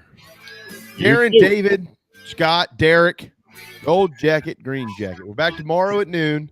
Thanks to all of you. Have a wonderful day. You've been watching and listening to the JB and Goldwater Show, driven by Stokes Volkswagen.